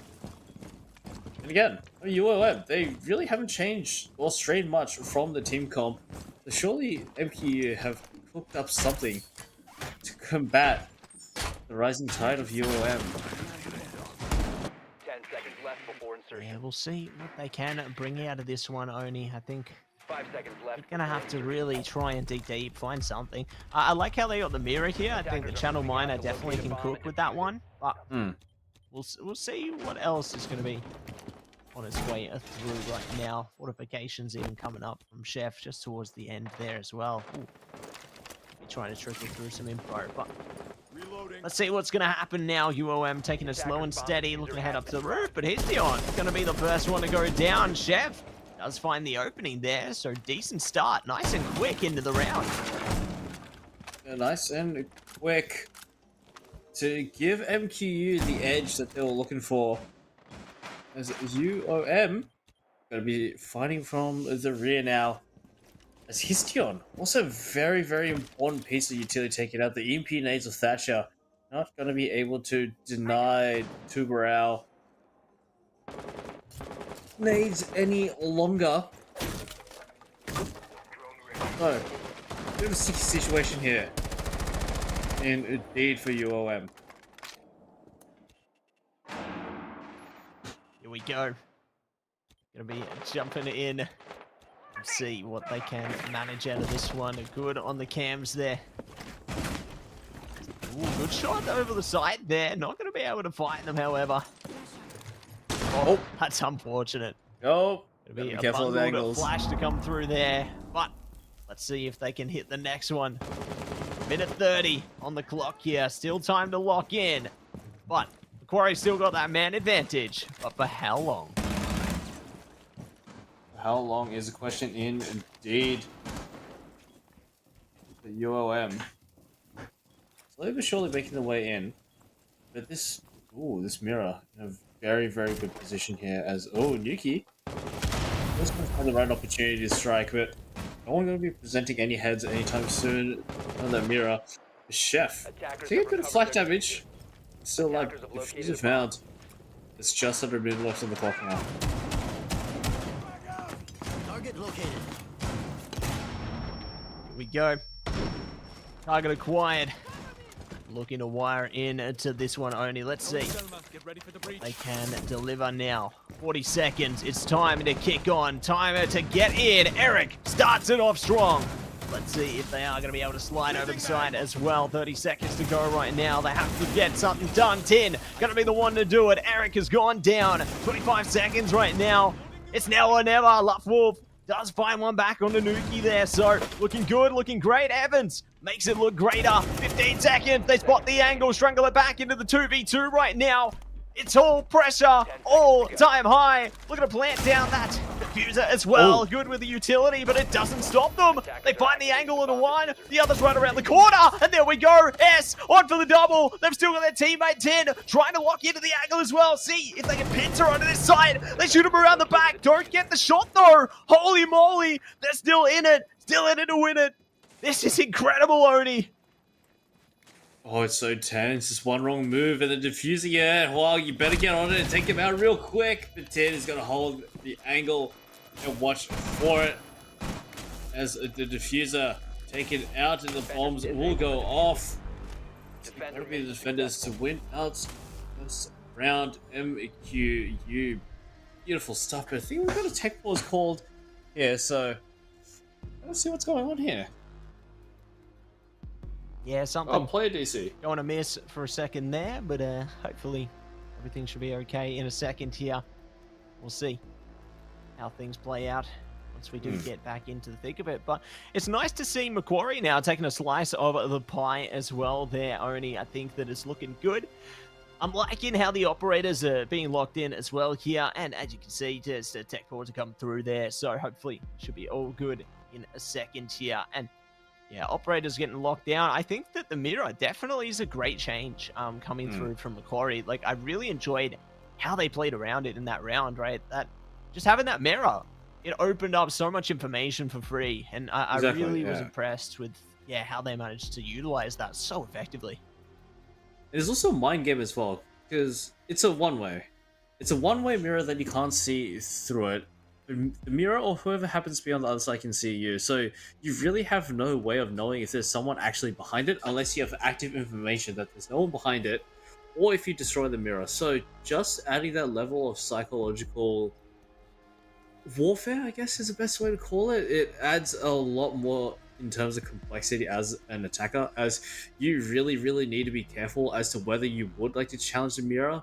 So just having the mere presence of the mirror there really does put a lot of question marks into the minds of the attackers as to whether they should take the space or not, or whether there is an alternative route that they can take. So a lot of reshuffling just by having that mirror there. Oh, Yuki's back. There we go.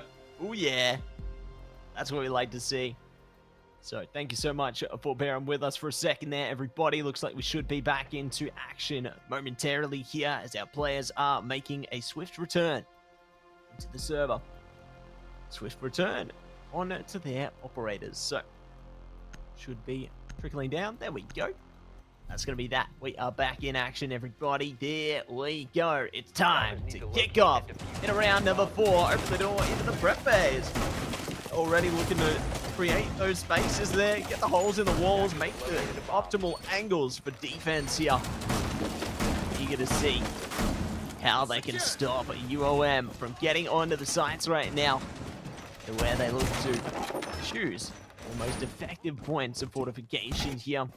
Curious where Channel Miner is going to set up as well with that mirror as well, because it's definitely going to be a big piece of utility that they want to activate in the prime position.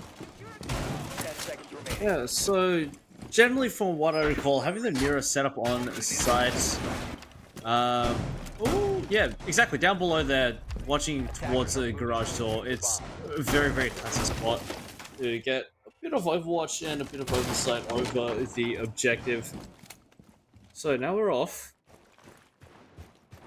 Down below in towards the garage and the wine cellar.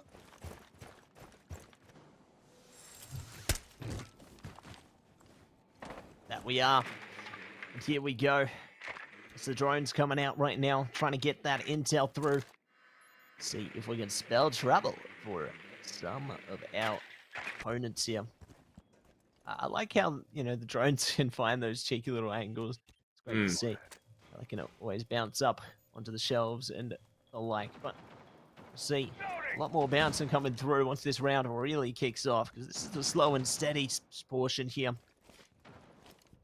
And no one dares to make a significant move yet. Yeah, no one wants to prod the bear with a stick just yet. Unless you want to get your head dripped off. Doesn't seem like that's the case. Just preliminary utility just being thrown out back and forth. The super rare canister is going to be chucked up against the garage door. I mean, you blow open that garage door, you might as well just lay down your guns and surrender. It's such an important wall to try and break through, but it doesn't seem like you have had much success in breaking their way in. Just at the edge, on the outskirts of the... Oh, this nitro could be deadly. Should the timing be right here? Oh yeah, this could be a big one, couldn't it?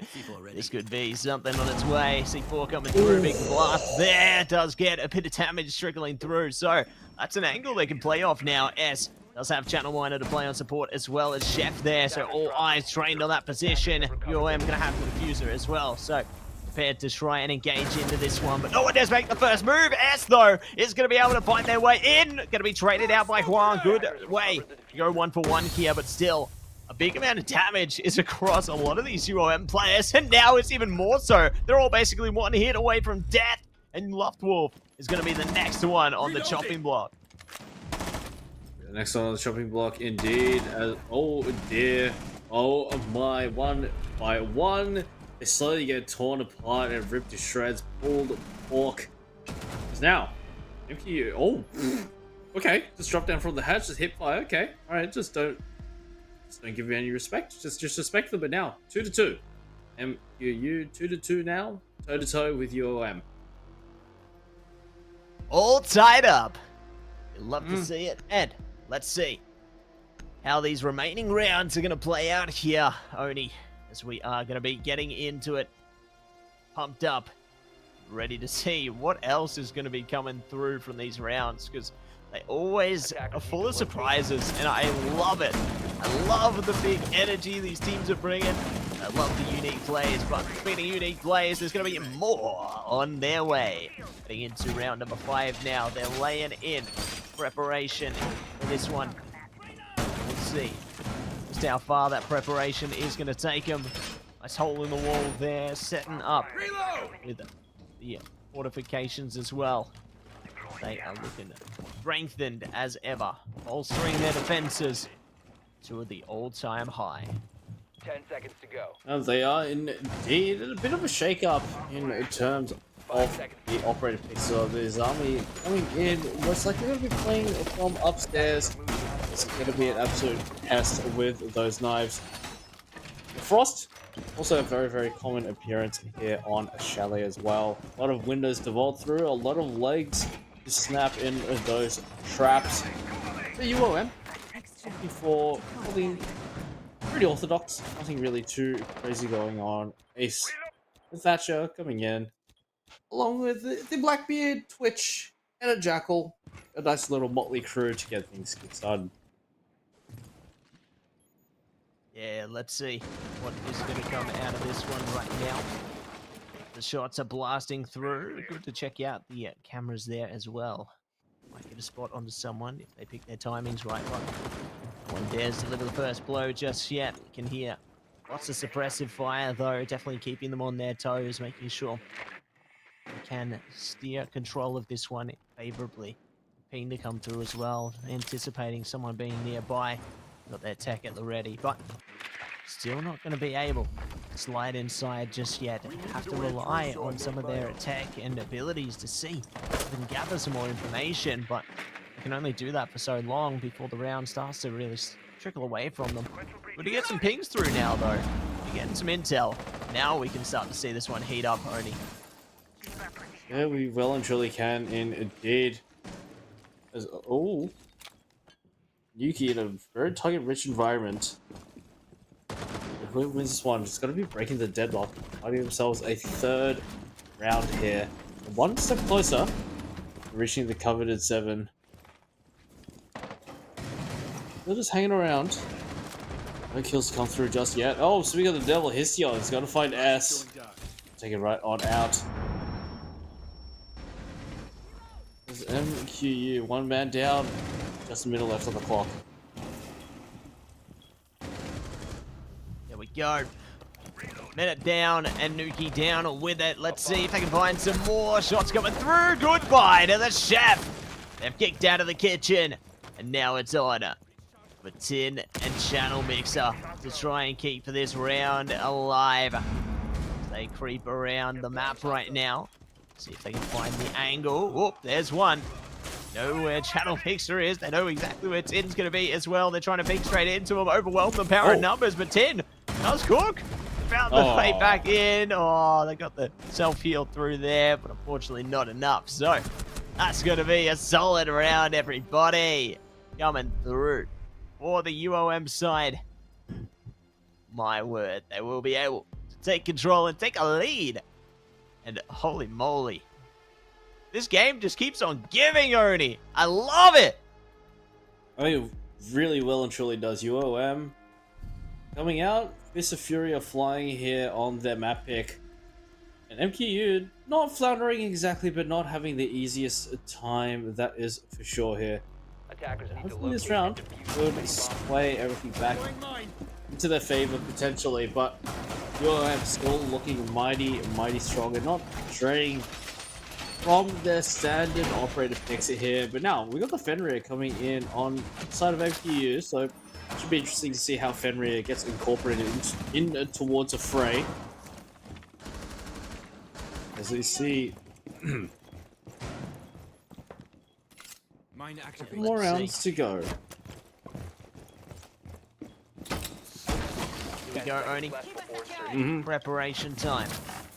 Time to get locked in. Time to get those UM players locked out of this site for the moment. But Attackers are moving we'll see out if to they are locate going to be a able to bomb. force their way in now as they lay down the prep into the action phase. Now is where we really start to get a chance to kick off here.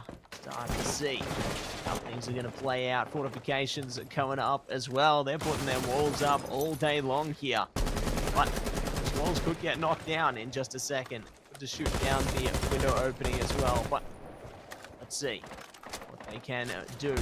They just continue to trickle through that suppressive fire.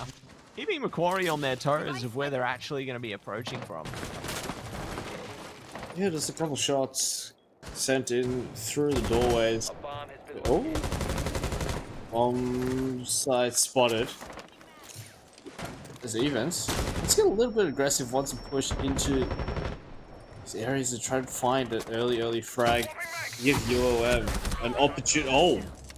Timing! That is all just nearly down to timing. Events gets jumped by Nuki, who gets away with a kill scot-free. That's MQU. They're starting to heat up. Yeah, starting to heat up, really getting a lot warmer here. And see just how much heat they can take. They are going to be pushing straight out. Okay, Nuki, I see that confidence. There could be more to follow around these corners. No one going to be peeking into that. No one get eager for that game. No peekaboo, I see you. Only hello, goodbye. And it's going to be hello to Histion. Say goodbye. As they are on for the 5v2 situation now. Macquarie really tracing well into this situation, but they're taking a bit of problems themselves now. So they do lose that wolf. And they might lose more. There we go. The chef takes them out, slices through, and takes another round of 4. Macquarie. Now, sides have switched over. It's going to be MQU now on the assault and UOM on the defense. As the agents, the operator picks are coming in. As Monty going to be making his grand appearance here on the side of MQU. Woohoo! Yeah, Monty time. Yeah. Monty. Great to see. And let's see how it all goes down heading into this round here. Oni, as we jump in to the funhouse again on Chalet. It's time to play.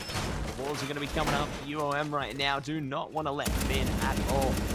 Make sure they can maintain deep control of this one. Let's see. Located a bomb. They are going to be able to flip into this round with confidence. 20 seconds more for preparation here. They're laying down as much utility as they possibly can into the library hallway there. They're looking good. Looking great. But Insertion. it's almost time to open the gates here. 5 seconds to go. UOM, it's time for you to put on a show. And Macquarie, it's time to get inside. It's time to get inside for MQU, looking to bust down the door and to besiege the sides here. That means you still need to get through UOM here. You have been putting up a relatively stiff defense thus far. But of course, if we see anything, if history to give us an indicator, once the sides to switch, MQU did have an absolute stellar streak. It did not drop a single map on their defense. It could potentially very well be the same story on attack, but still remain hopeful. UOM have really been showing what they're made of, putting up some serious numbers here on Chalet. They're looking good on this one. And let's see if they're going to look great heading into this one. As they are throwing the grenade through. Going to be able to find more from it. Freezing those walls up. And get some intel as well. But shields up. And they're ready to try and lock this one in. See what they can do, Oni. It's time to get closer. And somebody has to open the account. It's Evans. Evans gonna be finding Chef Antic, but now 4-4 now. Still, opportunity firmly in place for both teams to win this one out. Just over a minute left on the clock. As MQU, they're making headway down and up towards bomb sites. As Monty just trying to bait as much as possible. Just trying to bait out any shots for his teammates to capitalize on it. Now, that's at a minute left on the clock. Fenrir wanted a couple of players. Put the shield back on up. And Fenrir just getting played with. What the hell is going on? Yep, fed straight to the Wolves is going to be Fenrir events. And we fed straight to Yuki. Yuki is tapping away with a DMR. Finding all the kills in the world. Is looking for more as well, but I think you're going to be charging right on it. And, oh, okay, a quad kill. Yeah, only 4, then hits the floor. Laughs Wolf, trying to get into it. Uh-oh. And they'll be locked out of it. Good stuff from Tin there. Running straight into the wall. And then they will be falling. So, good stuff coming through. So they are going to be able to lock it in. Macquarie up by 1. 4-3 is going to be our scoreline, everybody. And eager to see what else is going to be coming through into this game. Whether we do see more prominence coming through from Macquarie. Whether it's going to be UOM to find one back and make it a much more back and forth endeavor. It's all going to be tested heading into the fray here. And I am super duper excited to see what they can cook up now. As we jump into that prep phase again here, Oni. And UOM, they got to make a change in quick smart. I mean, they really do, but it just seems like these players are losing out on these Angels rather than a pure operated diff. As operators that they've elected to choose are relatively common staples on this map, and for the most part as well, just common picks all over. So, it doesn't really seem like it's the operated picks, that's the reason. It's just that MQ are getting pretty aggressive and just landing their shots, really. 5 seconds to go. Go. Attackers It's objective. open season time. It's time to get on to the bomb sites. Let's see who's going to be the first one to find their way through. They go for a journey to the center here. Chef prepared with the tin and the co. Does have the little drone just in case anyone's holding close, but no one's nearby, so they at least know now. They got visibility. They can approach down under with a bit more safety. But there is going to be lack of safety up above. They have that utility to make sure that they can try and phase out some of these opponents close by, but they're not finding the angle yet because they're a little further away. As the zoning tool is coming right on in, and Chef opting to play the Yamara going to be repelling in quick smart with the zipline. The sense going into play as well. Oh dear. Oh dear, okay. We've let us a little bit there, events. Gonna get bested by the Monty and then finished off by Chef's shotgun here.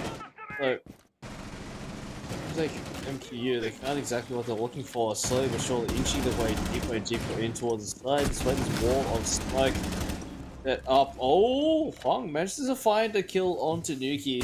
So 4-4 now. Huang goes for a wrap, and it's gonna be a wrap for a couple of more of these players in an instant. He's still last man standing. It might just be wraps here.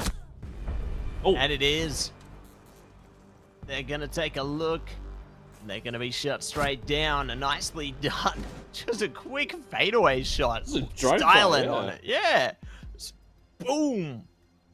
We'll be able to zoom through. So, great stuff coming through from Macquarie there. Up by 2 now. All they need is 2 more if they want to take this series. UOM, they need to find a way to respond and quick smart. Otherwise, they're in trouble.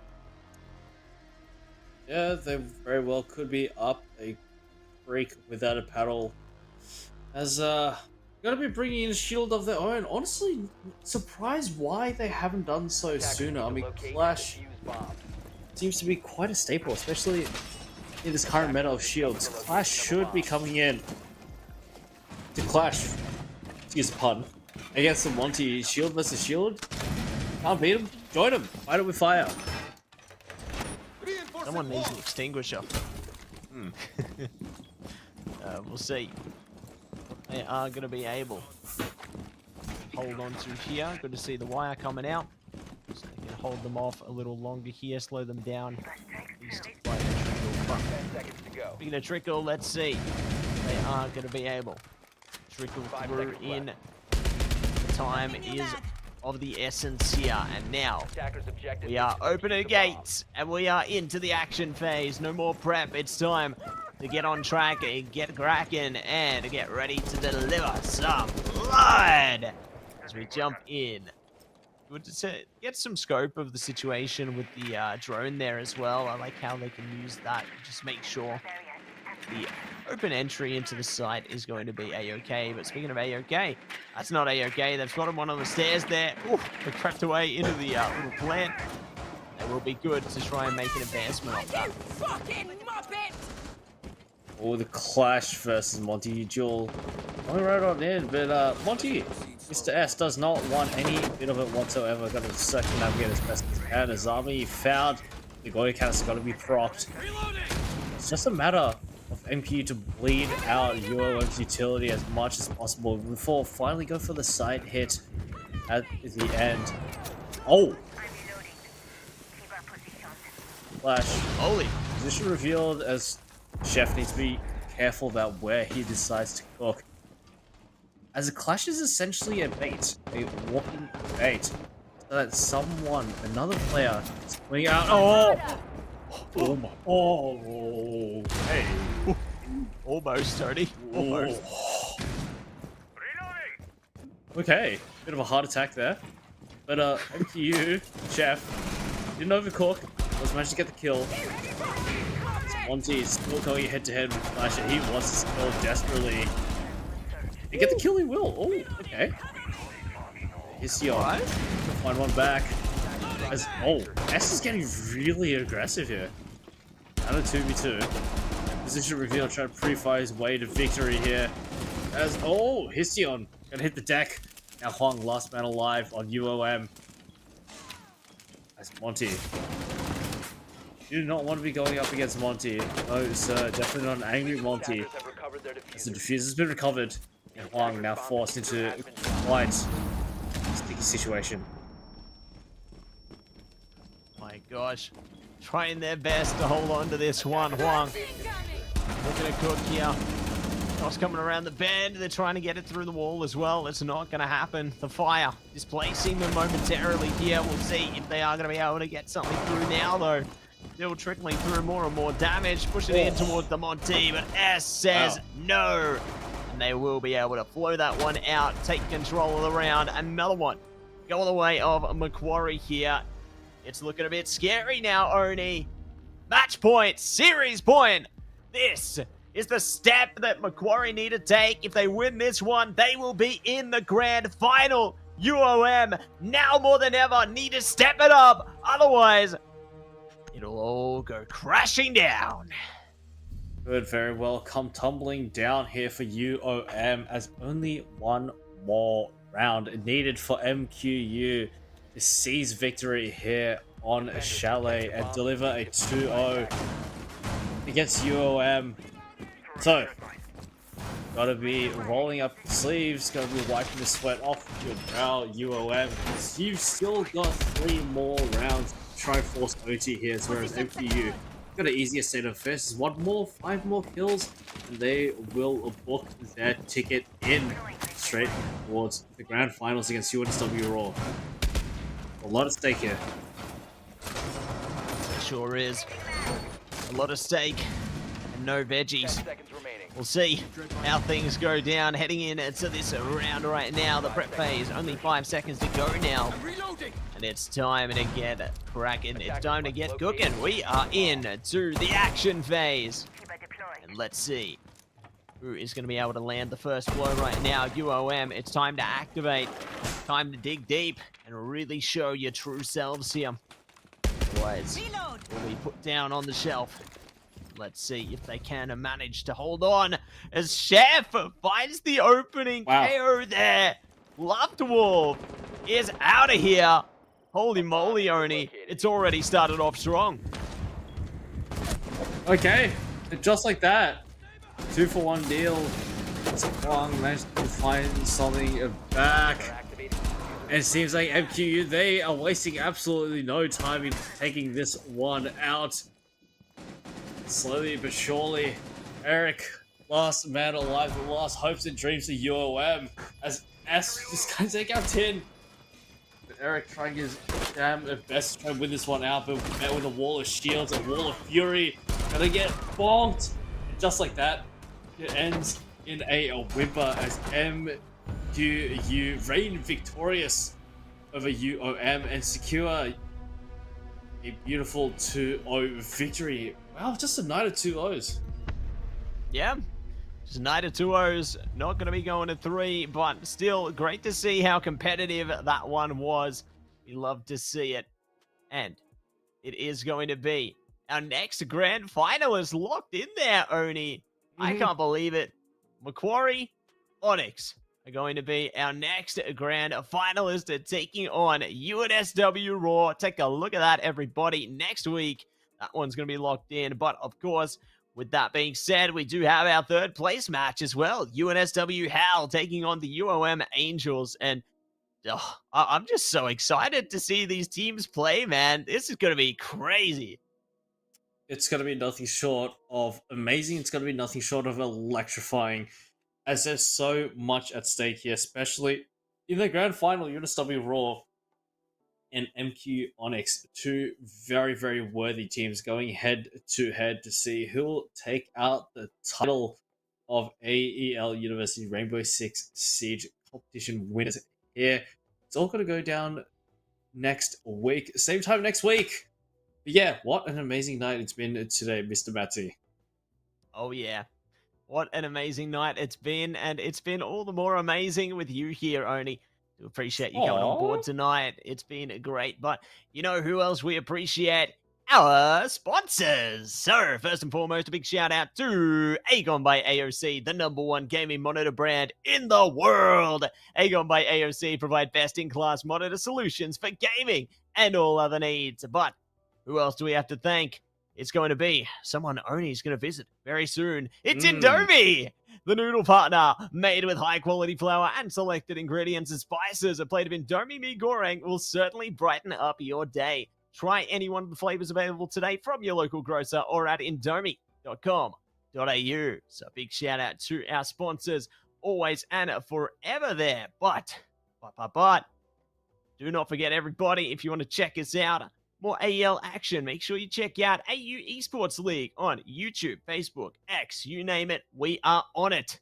It is going to be absolutely incredible. Make sure you check us out. We've got lots of highlights from our broadcasts here and more to follow from tonight's, I'm sure. But Oni, we're going to be back next week, aren't we? For the conclusion of Season 1 competition. How you feel about that?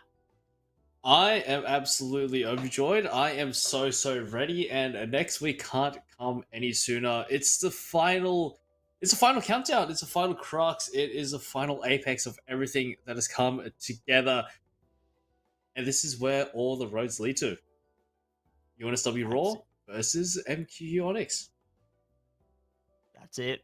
Battle of Sydney, huh? We were talking about states before. Going to be the Battle of Sydney there. Battle of New South Wales. So definitely keen to see how that one all plays out. But we're going to be back with that same time, same place next week. Everybody get hyped up for our third place matchup and our grand final.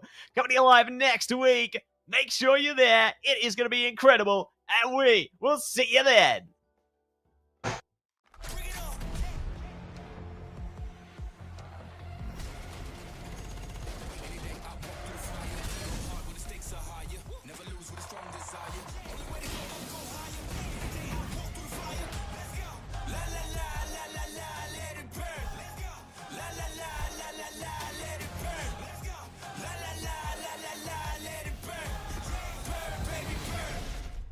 Rainbow Six Siege X get free access starting June 11.